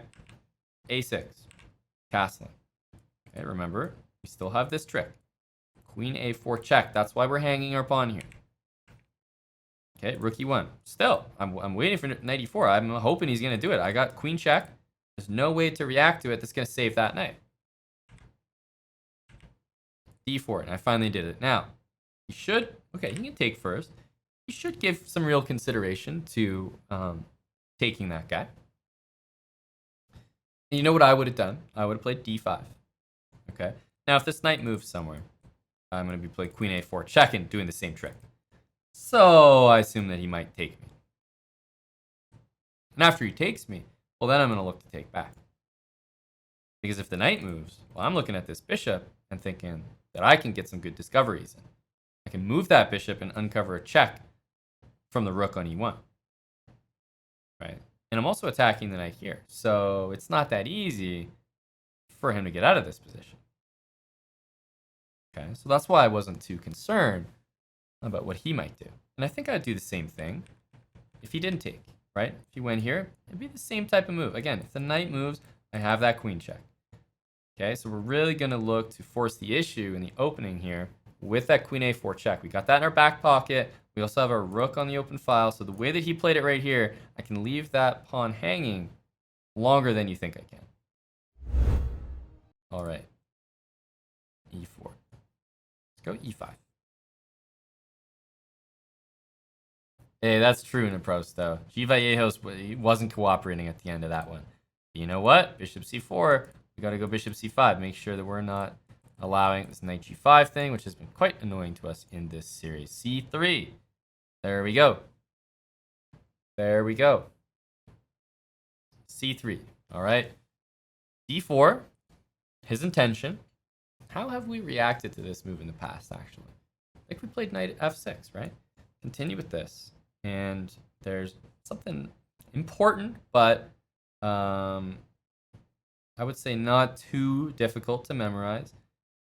That is going to solve your problems in all these openings. And love what he's done.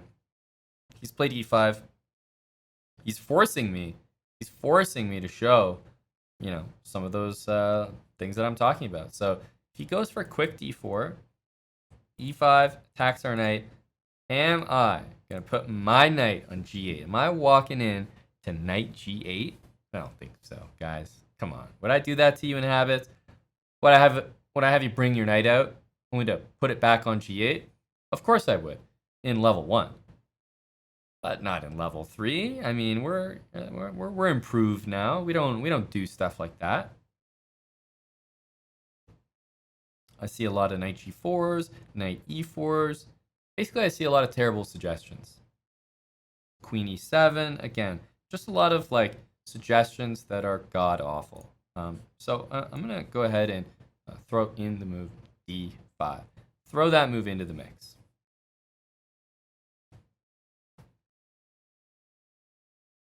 Now, what the heck is going on? We're asking right here. Pawn takes up SL. Keep in mind, the pawn's no longer attacking our knight. Problem solved. Okay, we're attacking his bishop. He takes my knight, I take his bishop. That's the proposed trade here. Okay.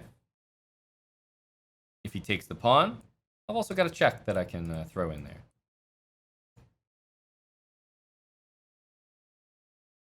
Okay, why was I not interested in knight e4, knight g4, queen there, any of those? Because white just takes back the pawn, guards his pawn in the middle while attacking my bishop. His next move is going to get castle. We got to strike. We got to be more, and look at that. So he takes here. Now, we've got to take this pawn back. How am I going to do that? I got a lot of ways to do so. Queen takes, though, makes the most sense. If I take with the bishop, it's an okay move, but hey, may as well guard this pawn with another piece while I can. Got 3 guys defending.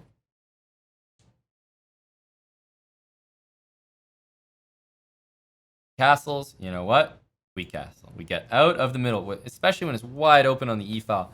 Get the heck out of there. You don't want to be anywhere near that.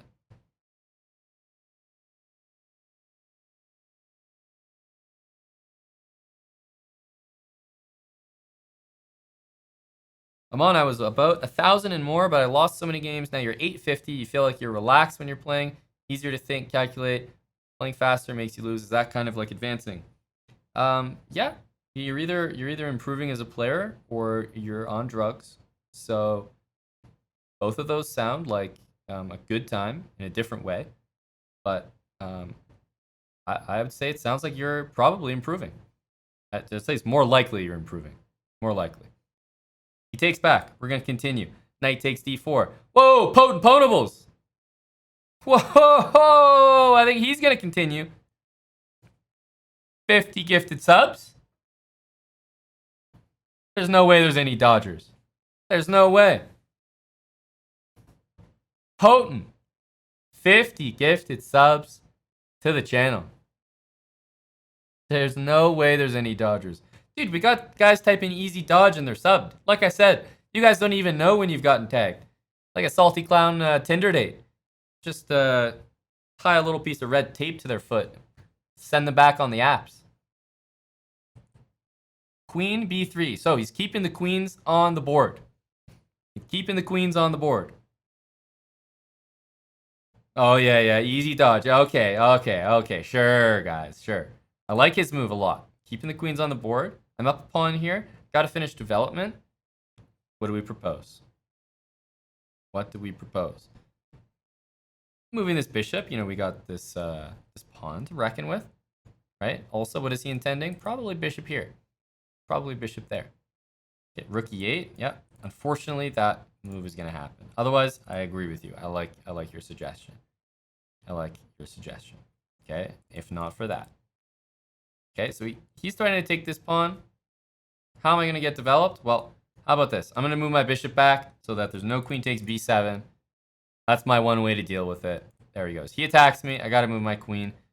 Usually when stuff like this happens, I always just try to stay close to the center, at least attacking the center. Let's go here. Hey, someone did suggest bishop b6. Well, potent ponables. I mean, what an entrance for the guy. What up, man? Welcome to Habits. Good to see you here. This isn't his first time. Trust me. Potent ponables has been here. Just soaking in the Habits series, which has been awesome. which has been awesome. So, anyways, super big shout out to Potent Ponables and his support for the show that we've been running. Let's try to go for more trades. Thanks again, man. 50 gifted subs, pushing us further and further. What are the subs at right now? Can I get a sub check? Okay. Trades are good. Trades are good. Let's get this queen. Where do we want to go? Let's stay close to the middle. Not necessarily in the middle, but, you know, I'm hitting some squares here. The rooks need to get here, captured towards the center. The rooks need to get to the center of the board. Okay, and h6. Don't forget h6, all right? Attacking my pawn. He's playing some great moves here. I'm a big fan of how he's playing right now. Let's let's develop a piece and guard the pawn. Rook c3 again. H6. Okay, h6. He's attacking this now. Knight d5 in the center of the board, attacking some things, also defending. I think we want to get this rook. Well, the two rooks, if we can get them to e8 and d8, that would be ideal.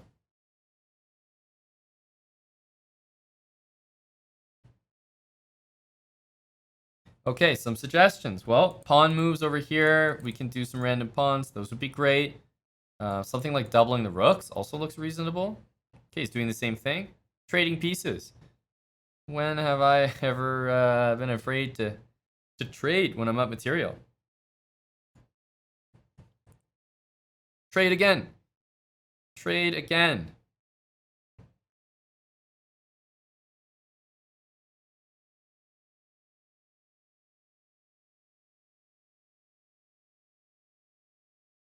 How come I don't do knight g4? Because the point of this series is trying to get good fundamentals going.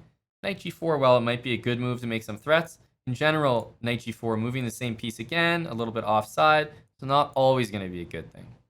Not always going to be a good thing. Okay, takes here. Let's do a combo. We want to bring the king to the middle, but we also want to attack our opponent's pawns, right? We want to attack our opponent's pawns. So we're going to play rook e7. And we'll see what my opponent does here. We'll see what Roy does. Oh, big Roy. Oh, man. Roy's heard me here. Roy Donza. Donza, new move. Well, the rook takes b6, and big Roy taking advantage of that pin. Killer. What are we going to do? Back to the habits. We're not going to get flustered missing a move like that. We're going to bring that. Okay, we got to defend this pawn here. But what am I looking to do? Rook, aggressive. Okay, king to the middle of the board. Okay, there we go. I'm in the center. Oh, yep. Oh, you don't think I'm using my king, buddy? Roy Duns, I don't think you know about habits, my dude. Hey, I'm coming in hot.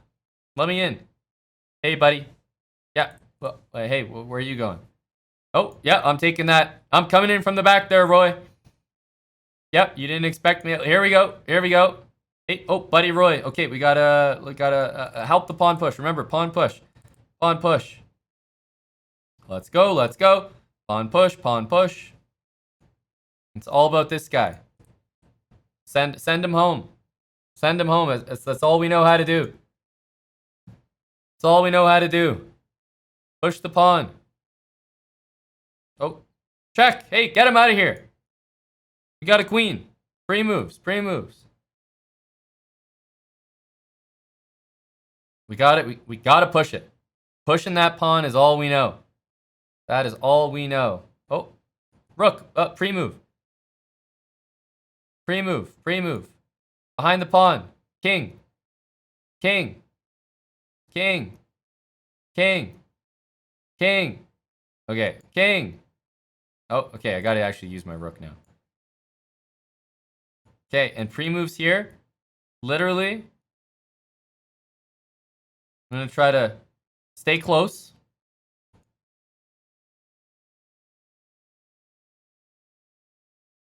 Oh.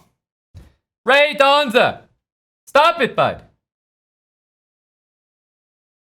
Because normally, I would say, look, if you're looking to draw the game, hey, take that pawn. That's number one. But if you're looking to make the safest pre-moves possible, these are them, right? Every single pre-move is guarded by the king. So imagine that I have maybe a little bit more time compared to him. These are exactly the pre-moves that are going to win me the game. Like, we saw just how close it was. Just how close it was. What happened in the opening? I think there was some important stuff, actually, for us to look at. I think we need to dive into this, guys. This is an opening we haven't seen very much of, but it is super, super important. Super, super important. Okay. This opening. Gioco Piano. Italian game. C3. So, idea D4. I played knight here. Just a few things you need to know. Number one, if he takes back. Okay. Bishop B4. Check. He's going to do something to block the check. Okay, he's going to do something to block it. He has a few options. It could be bishop d2. It could be knight c3. It could be knight d2. Right? I would say the most natural move is bishop d2 by far. Takes, and d5. You don't play d5, you're going to lose the game, I promise you. You're going to lose it every single time. d5. Okay? Takes, you're going to take back. Your next move is going to be castling. You can play bishop e6 to support your knight. Queen d7, rooks to the middle. Very easy, just like the habits, all right? That's pretty much as far as we need to go. But d5 is very, very key. If you play d6 or something more passive, you're going to get kicked around. These pawns are looking to advance, okay? So, bishop d2, we're just going to take and play d5. Nice and simple. There's also a few other moves, like knight d2, for example. In knight d2, you might be very tempted by something like knight takes e4. Okay? The way I see it, knight takes d4 only works if your follow-up is something like d5. But it's not easy to get that. I think d5 is absolutely the move that you want to go for in nearly every position. That's the good habit, okay? This move. Now, it's not always going to be the best move, right? In the other position, when bishop d2 was played, it was much, much better to take and play d5. But what we do want, we want a position where we can take back, castle, and we don't ever, ever want this or this move to kick our knights away, which is why d5 is important. What about e5 after d5? Well, there's a hanging bishop. You can just take it back. That's bishop for knight trade. It's good for me. And I'm up a pawn there. All right. See you, Thirsty Monster. Congrats on the partner. Looks like a partner verified badge. It's awesome, man. Way to go. Keep it up. The grind's been paying off. So let's just say that here, if you played bishop b6, just like the habits maybe, these two moves would kill you. All right. They just absolutely kill you. Don't let it happen. d4, if they take back, give that check, and just keep in mind that d5 is the move you want to go for. It hits the bishop and the pawn, gets you out safely. Okay? Gets you out safely. Now, you don't want to get too technical, so we're going to leave it at that. e5. That's what he played in our game. I said d5. Right? Bit of a crazy move. Now, number one, if they take, we have to take a piece back, right? If they take here, we got to move our rook. Otherwise, they take here with check, and we lose a rook, and they get a new queen. So this would be bad. But what do we want to do from here? We want to put our bishop out, our queen out, and we want to castle this way. It's the only safe place to put our king now. All right, so this is what we're going to go for in this position. Okay, our pawn is defended in the middle. I know it looks crazy here. But bishop e6, queen d7, and castle. Okay? So, d5. He took this way.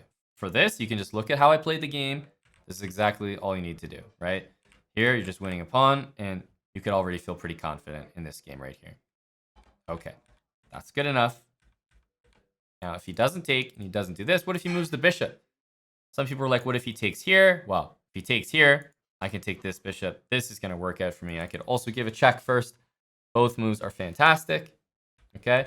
But the one that I want to talk about is what if he moves the bishop? Anywhere, really. Let's say b5, even b3. Just the idea of him moving the bishop. Remember, The knight is still under attack. So we have to move the knight. Okay? We don't have time to take this pawn, for example. So we got to move the knight. I always tell you guys, look for the moves in the center. Takes here. Our bishop's under attack. And now we just go bishop b6. And again, this is the extent of what I want you guys to remember. That's it. Bishop b6. You have a lot of options to develop your light square bishop, castling, and the habits can take you from there. Okay? So this is all we need. Gonna have to do a little bit of memorizing, but they hit you with c3, d4 in the opening. We want to take the d5, and depending what move they do, they move their bishop, or if they do en passant, or if they take the knight, that's going to affect how you reply. Okay? What's the opening call? It's just the Italian for white. We play bishop c5, so we're going to be faced with this a lot, I would say, especially as we get up closer to 1500. Okay? So it's important to know how to handle this. Roy Donza, he got us, but an important lesson in the opening. This is not something that you guys should forget, okay? Because you're going to need to deal with c3, d4 a lot. Let's go for knight f3. Like we've always done that. d6. We're going to go c3, knight there. So the great thing about knight there is we get to play d4 already. So, I mean, just a bad move to start off. We get to take. And this is the best. You play this quickly. Oh, it's perfect.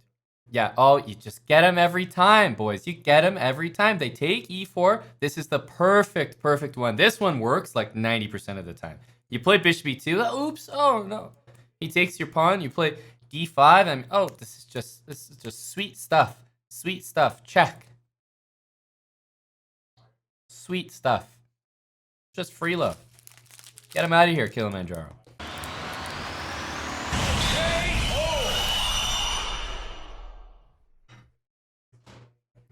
He blundered both knights.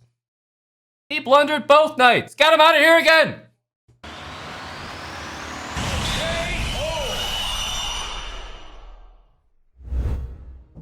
e4, e5.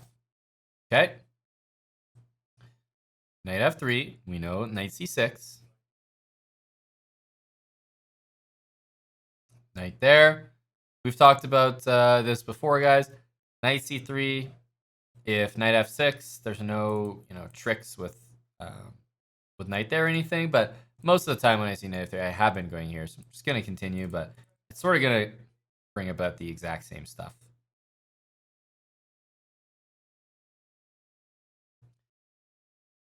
You missed one habit stream and you're out of loop on all the jokes. I mean, dude, you can't be missing habit streams now, can you? You got to go back and rewatch them before the next one.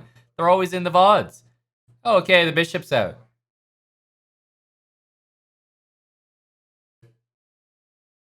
I knew it. Of course he's going to do it.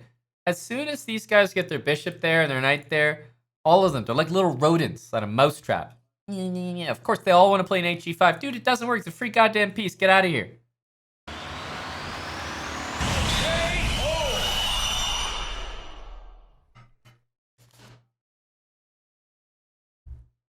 Now, you play d4.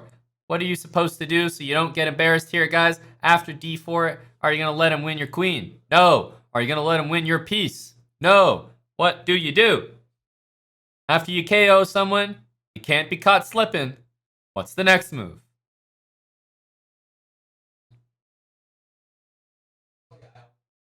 That's right. Queen takes g2. Look at him playing rook f1 like it's theory. Buddy, it's move 7. You can give up. He's playing rook f1 quickly like it's part of his presentation. My guy's at a science fair in grade 5. And he's trying to show me like a volcano explosion. And the gym, the school gym's on fire. And the guy's still talking. It's like, dude, I think there's something wrong here. This is not part of the presentation. Free pawn for me.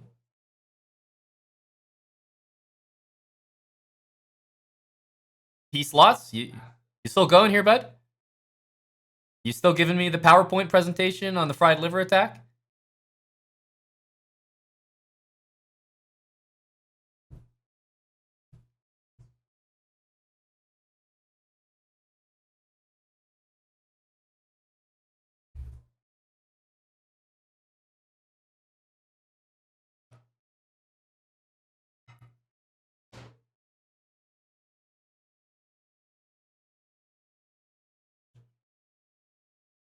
This is like the mom, can we get a McDonald's meme? Mom, can we get McDonald's? Mom, can we have fried liver? Yeah, we have fried liver at home. Fried liver at home.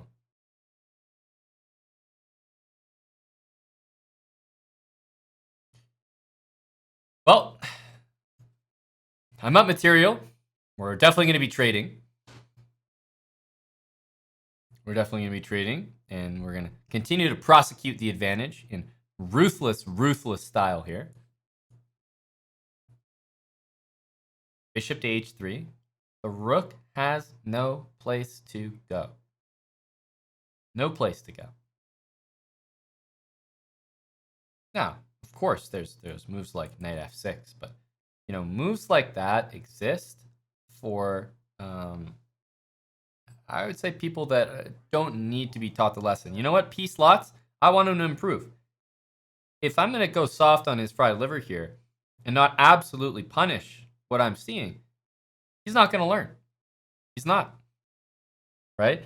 You want to see this guy improve? He needs to learn. You know what? Knight g5 needs to be protected. How many times do you think he's done that in his chess career? Is this the first time? Or has he done that multiple times? I have a feeling he might have done it more than once. Right?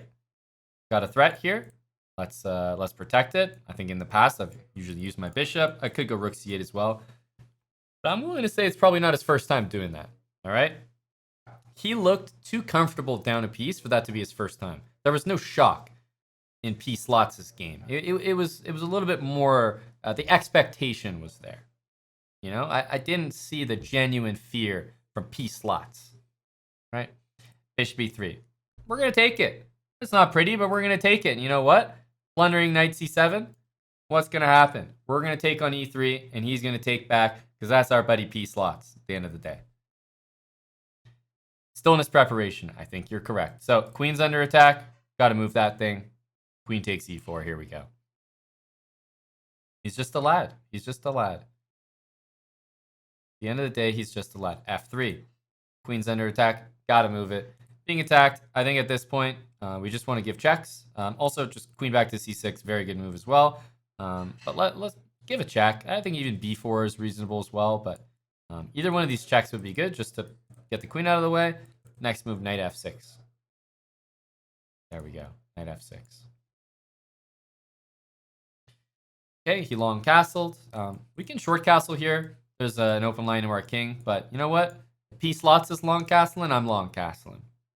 Right? If P slots is playing rook g1, I think it's because you didn't realize I long castled. P slots thinks the king is right here or something. I'm just going to put my rook here so he knows there's no king there. P slots, I'm over here, buddy. Just letting you know.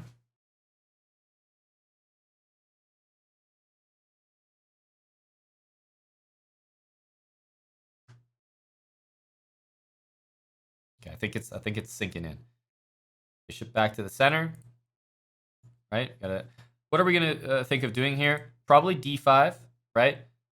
King here, a6, trying to replicate the h6 that we had over there. Another very good idea.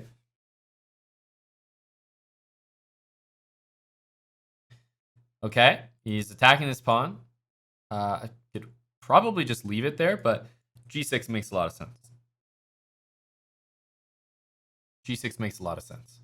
So after you long castle, habits should be playing a relatively quick king to b8 or king to b1, depending which color you are.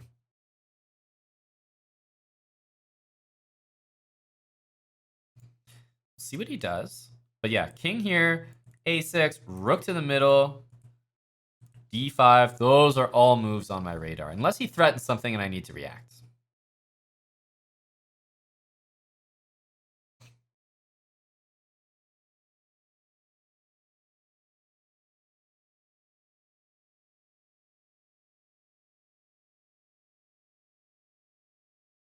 Thanks, Oliver. It's some classic tunes right now. Yep.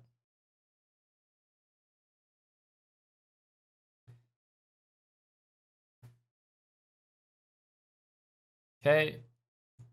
Let's get the king over. There could be other moves I can do, but for now, king over. We're going to play a6. We're not even going to be bothering looking at that. a6, rook over it. P slots. What moves are these? Buddy. Oh, P slots. Oh no, P slots. No. Buddy, I should have. P slots. I mean, just didn't want to do it to you like this. So I just collected a queen, a pawn, a knight. It's a lot of things I just collected. Okay, let's collect another pawn from P slots. Are we still in book? Depends whose book you're talking about, but we might be in some book, a book. Check to UP slots. He's still playing. Got to give him that. Hell yeah, you do. All right, we're going to take that. We have all of our pawns here. How do I have all my pawns against P slots? I'm taking everything from the guy. I'm going to put this queen in the middle. Is it time to push a pass pawn, guys? I mean, I've got 8 of them. Is it all right if I push one? Do you guys mind? I'm just checking with you guys. You guys mind if I push a pass pawn here? I got a lot. We want to get a queen here. There's a queen. Now we got to make a move. Check to P slots. All right, that's free material. And that, we take his final piece off the board and send P slots to the gulag.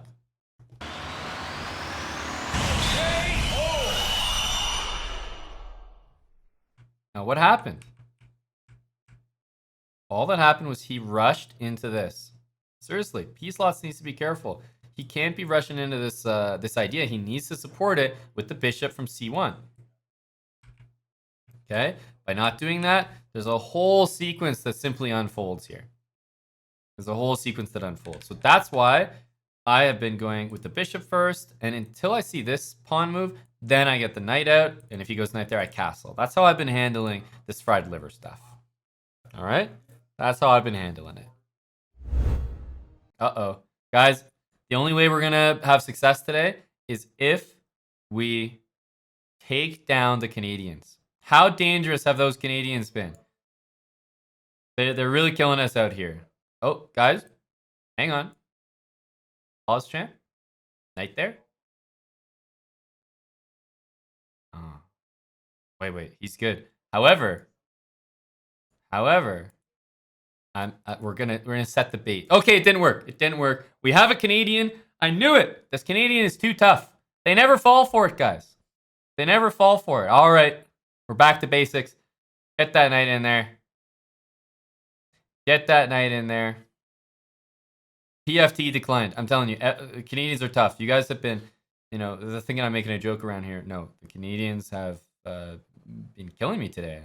Probably like 0-3, 0-4 against Canadians. I always say take, right? Take in the center. You want to open the position up. Want to get castled. Closed positions are fine, but as part of the habits, I consistently recommend getting an open position. There's going to be more tactics as a result. That's what we're going to do. Bishop there. All right. Our bishop's here because we were looking to execute the PFT. Instead, we're going to bring the bishop to D3, and we're going to start getting developed here. Queen to E2. So now we're in a bit of a different position here, but one that is going to be very common. When your opponents actually play the PFT declined, and they will, trust me, you are going to get a position that looks like this. You will. You're going to get a position like this, and you're going to have to put together some different types of moves. So rook to the e-file, always going to be a good one. So the great thing about a6 is we know exactly what our opponent wants to do. All right, so we're just going to beat him right on in. Rook b1. Now I'm hitting that pawn. Of course, my guy's going to go b5. Appreciate that, my friend. Well, that's how you take out a Canadian. Get him to play b5. That's exactly what we want. Queen e4. Give me that free piece. That's a discovered. Well, not a discovered. That's a double attack. There you go. So you got to handle the Canadians. I'm telling you. I know how they play. G6. He's covering the mate. He picked the right one. And that's a free piece for us. Okay, now we've been winning free knights in every Sicilian game we've played so far. Pretty much every game we played. Let's bring the queen back to the middle. We haven't developed this guy. Let's make sure not to forget about him.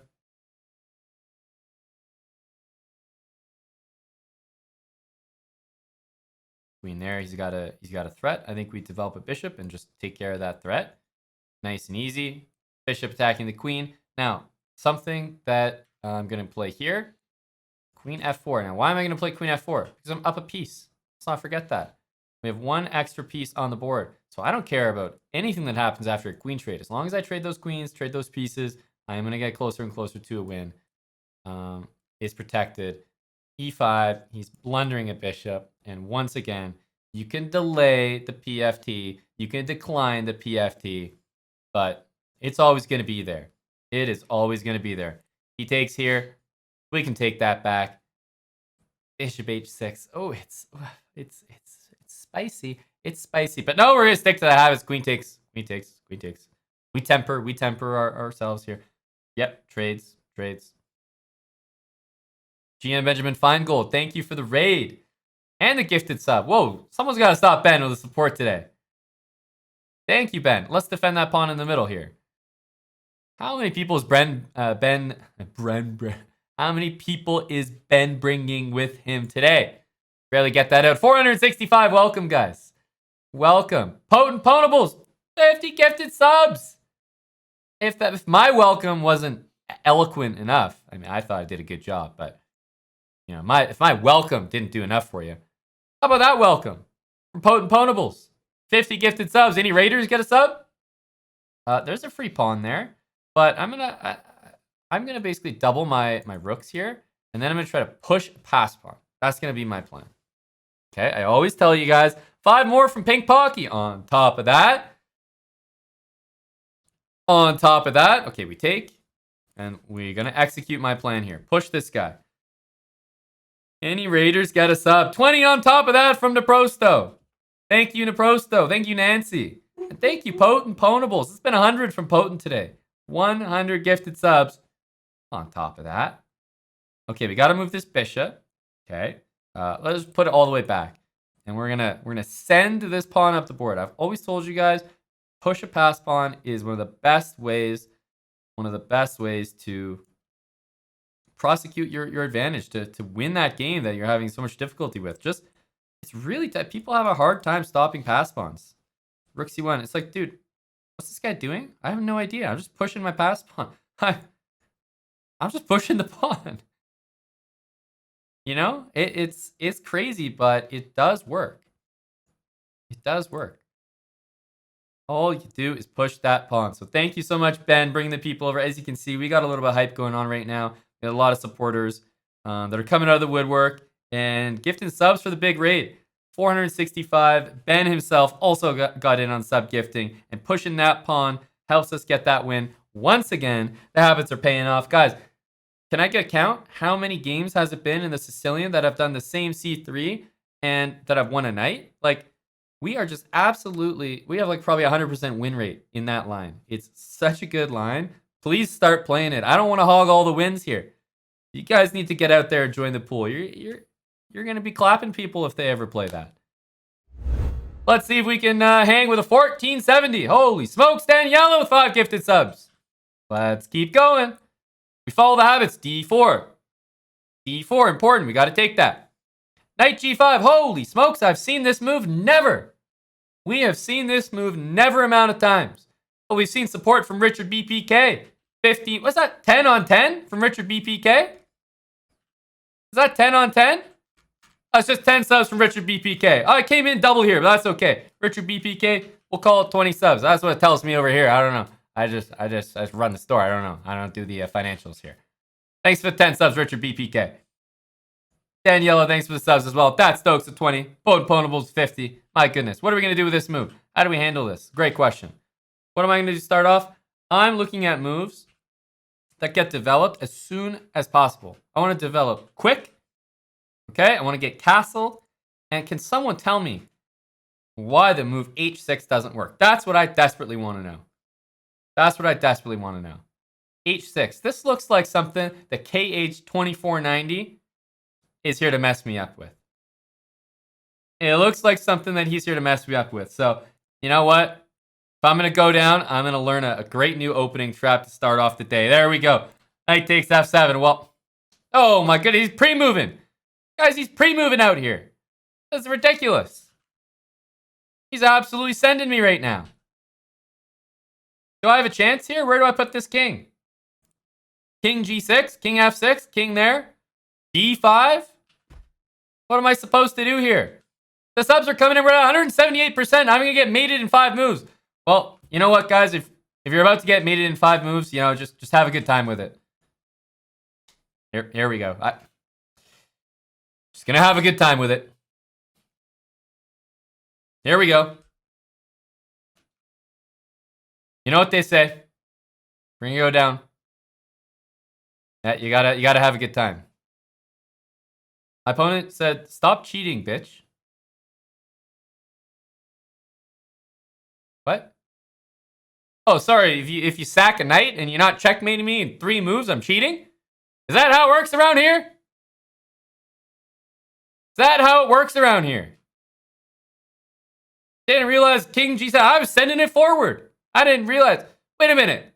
That means he's cheating. How does he know I'm cheating if he's cheating? Wait a minute. How does he know that he thought I was? He must be cheating. We got him. Wait a minute. There's no way.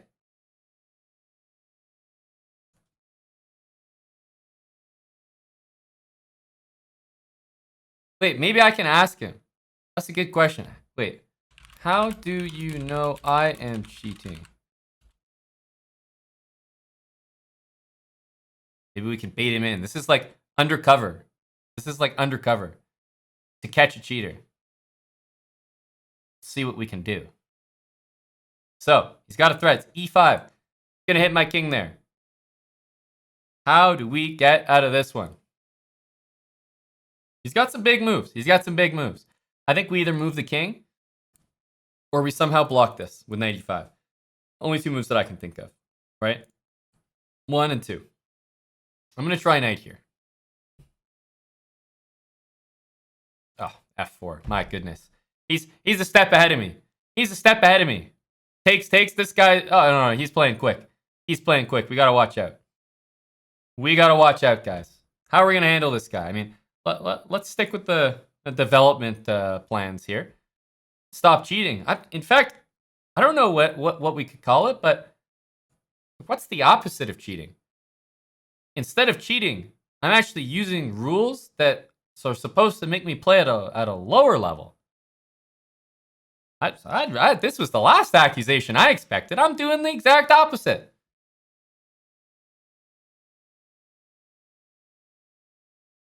He's saying that I suck ass. There's no way he could possibly know that. No, there's no way. How did he know that?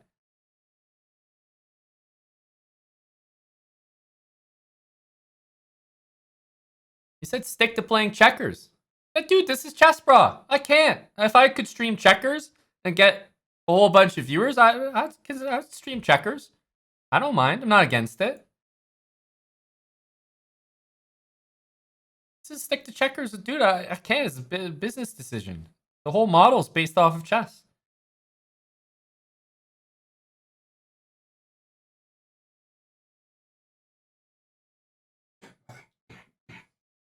Can tell we're not playing Canadians anymore. Oh yeah, no, this is the Australians, right? The Australians, very, very dangerous, very high energy guys.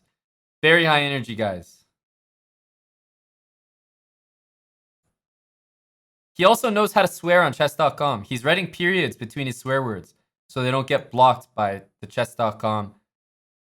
He's calling me a mole. 17 seconds. I think we've got him. I think we took him out.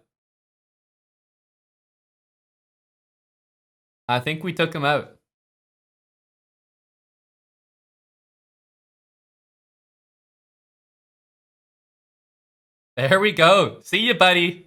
KO's in chat. Get him out of here.